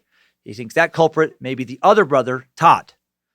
Fucking Todd, Aaron. God, man, so many fucking people in this thing. When JonBenet was found dead in 1996, it's unclear where the Schonlau family were based, but in May that year, a male member of the family was arrested for assault as well as for domestic violence in a county close to Boulder. This means that the man could have, been living in JonBenet's vicinity. Maybe one of the other relatives came to visit him. It's a stretch, I know. But it's the latest in the never-ending shit show list of suspects that someone is, I'm sure, considering writing another book about in the JonBenet Ramsey case. Timesuck Top 5 Takeaways. I feel like I know way more than I did about this case before we started, but I also feel no closure. Oh my heck, I don't flippin' like it. Maybe someday our future robot overlords are going to figure out what happened to JonBenet. Still, if they don't, the JonBenet Ramsey murder case has been sucked. I hope you found it interesting, entertaining. Thank you to the Timesuck team. Thanks to Queen of the Suck, Lindsay Cummins, my scared to death co-host. Thanks for listening to that again. Thanks to High Priest of the Suck, Harmony Vellicamp, Reverend Dr. Joe Horsecock Johnson Paisley. Thanks to the Bit Elixir app design crew. New update almost here. Did 3 more rounds of beta testing this past week, and so far, no more bugs. Fingers crossed. Dare I say, new update may be out by the time you hear this, or just maybe a few days away. Thanks also to Access Apparel, Script Keeper, Zach Flannery. Hope you're feeling better. He's been a little sick. Thanks to Heather Knowledge Ninja Rylander for additional research. And what's up next week? I don't know. For the first time, I don't know. It's going to be a surprise. Still deciding. Time travel's in 2 weeks. I know that. Spacers are voted for that. That'll be a fun and different one. Next week, just going to have to find out. No surprise to end the show. Going to stick with what I love to end on. Time now for Timesucker updates. Updates? Get your Timesucker updates. First update is from Melissa. We're only going to do a few today because we got some big ones, some whoppers. I thought this was a good one. Sent in a few weeks ago. Some heartfelt food for thought. Melissa writes, Dan, I began listening to you while I had a great deal of time stationed at Fort Knox for training over the summer. Thank you for your service. One of the other trainees enjoyed your show, and I have as well. Maybe a little sick myself, as the longer I'm in the military, the more differences I've seen with people. I'm writing today because you've mentioned several times the love you have for your children and how the time you have with them after your divorce has changed. I hope you and your ex co-parent well. Yeah, we're lucky. We're very amicable. It's half and half, joint custody, which is nice. I'm writing as a woman who is also a father's rights advocate. I co-parent well with my daughter's father, and my husband struggles to co-parent with his ex and their 7-year-old and 3-year-old daughters. He's a motivator for why I'm a member of the father's rights movement and 2 soldiers I deployed with who committed suicide after losing everything in divorce battles, including replaceable stuff, but more importantly, access to their children. How not deadbeat, not abusive, not anything bad about these men that would prevent them from co-parenting. The one thing that made them unfit parents was having a penis. And this is typical in Alabama. 22 states thus far have passed equal parenting as standard unless one parent is deemed unsafe with criminal or drug history, as it should be. I wanted to share a news story about a young man that fought for time with his child, fought against the mother's history of abuse and neglect, had his young child die in the mother's care, then have his rights of free speech stripped and jailed for speaking out against a judge. Yeah, thank you. We checked that out. Too much to go into detail here today because we got a lot more of what you said to share here. It varies by state and county, But my county takes 5% of each penny collected for child support, mostly out of father's pockets. Many 50-50 parenting plans include waiving child support in favor of paying directly to child care and provisions at each parent's home, and one or both parent providing insurance and splitting medical costs. You know the exact thing you would do if you were parenting under the same roof. I think this leads to less unwed pregnancies, less babies as meal tickets. And if dads are not only allowed but kind of pushed by society to be in babies' lives at conception, maybe less babies made until the man is really sure. Can't account for failed birth control, but I know men who have had babies and made the statement that the state can't take more out of their check than they already do. If these types of men are expected to provide half of the physical care, half the diapers, half the waking up, etc., we not only create more well-rounded children, but we keep the immaturity level of some parents down. Alabama has tried to pass similar bills to the one Kentucky just passed for shared custody. As default, it gets passed in the Senate but rejected in the House. Too much money the state would lose. My husband planned both children in his marriage, tried for babies, attended, the money loses. Also, the federal government pays subsidies for states collecting on support orders. Got it. My husband planned both children in his marriage, tried for babies, attended doctor's visits, shared in parenting responsibilities until the day his ex asked for divorce and her provisions of care were met.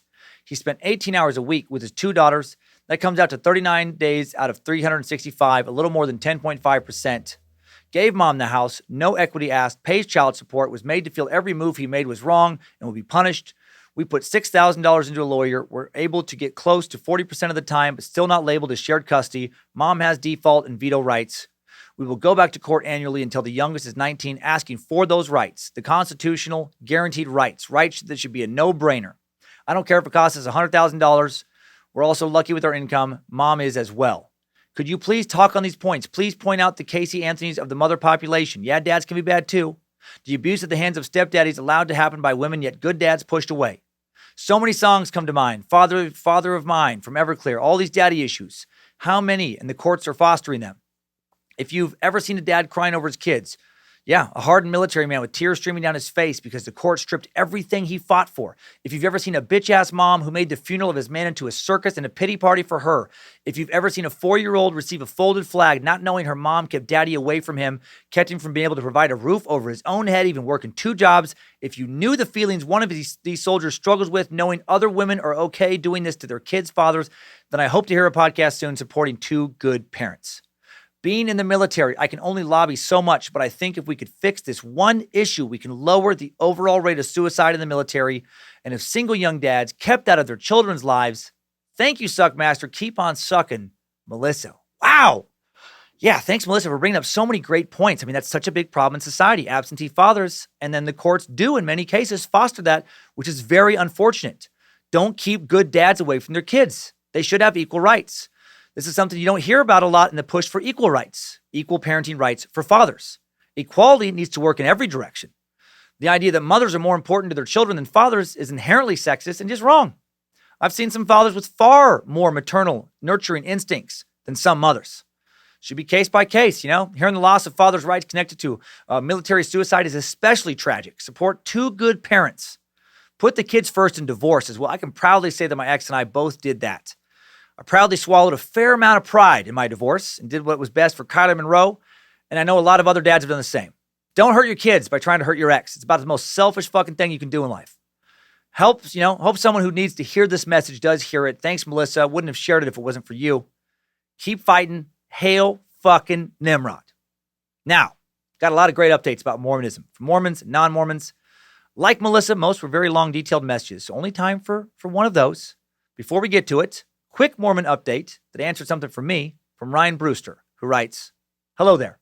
In regards to Martin Harris taking the first draft of the translated plates, it is believed that when Martin took the pages to show his skeptical wife Lucy, she held the pages ransom and said if the gold plates are real and Joseph is really translating them, he should be able to do it again, word for word.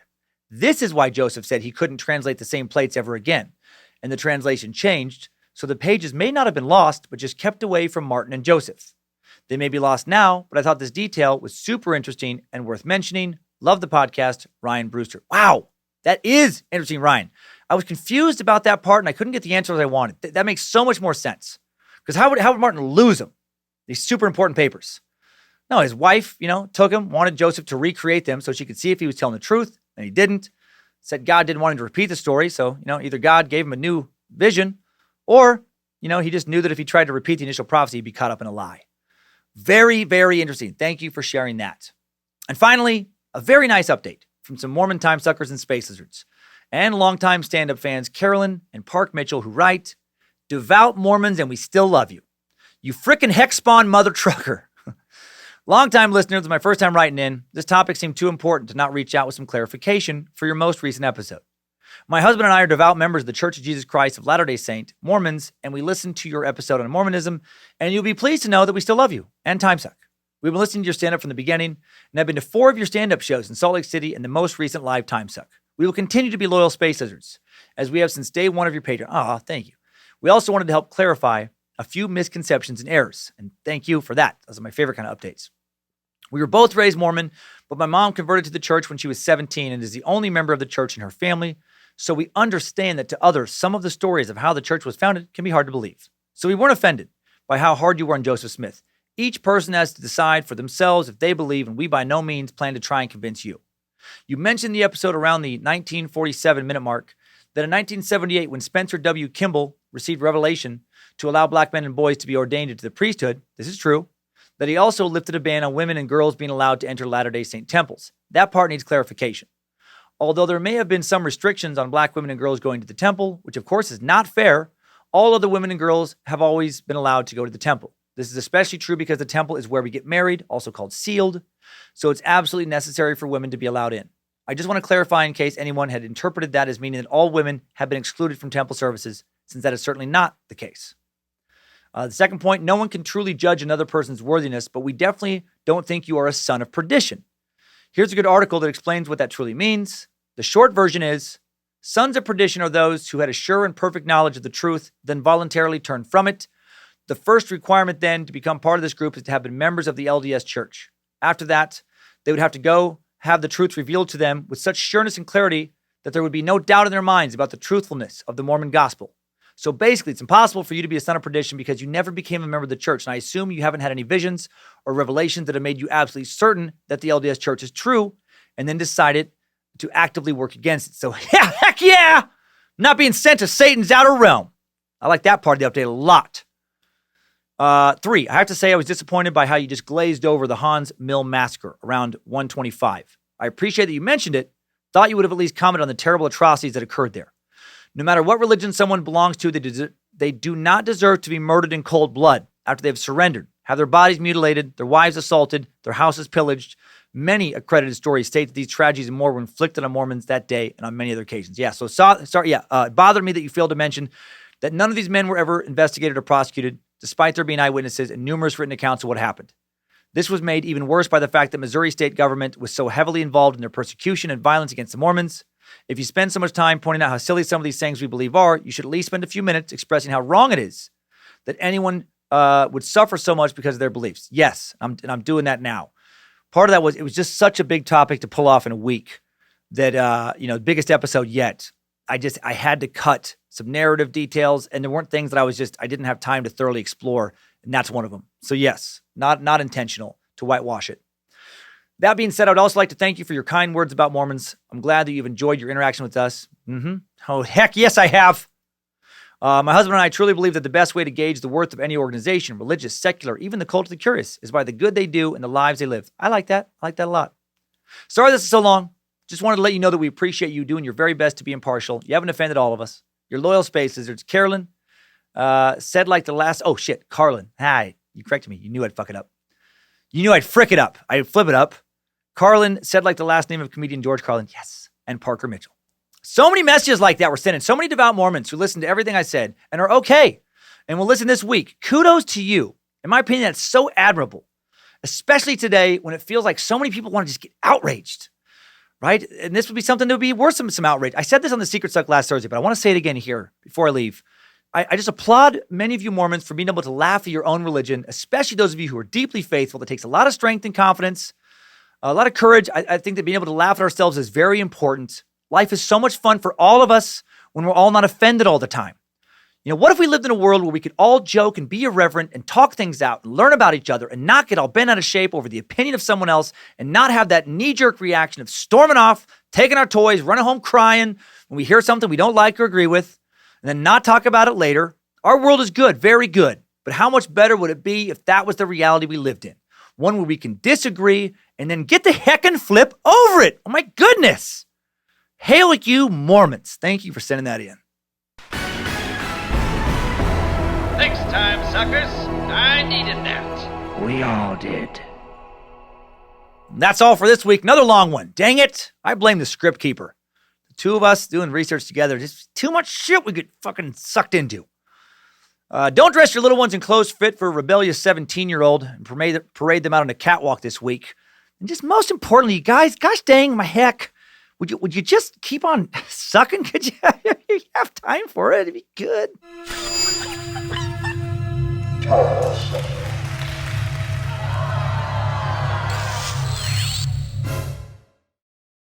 Big three.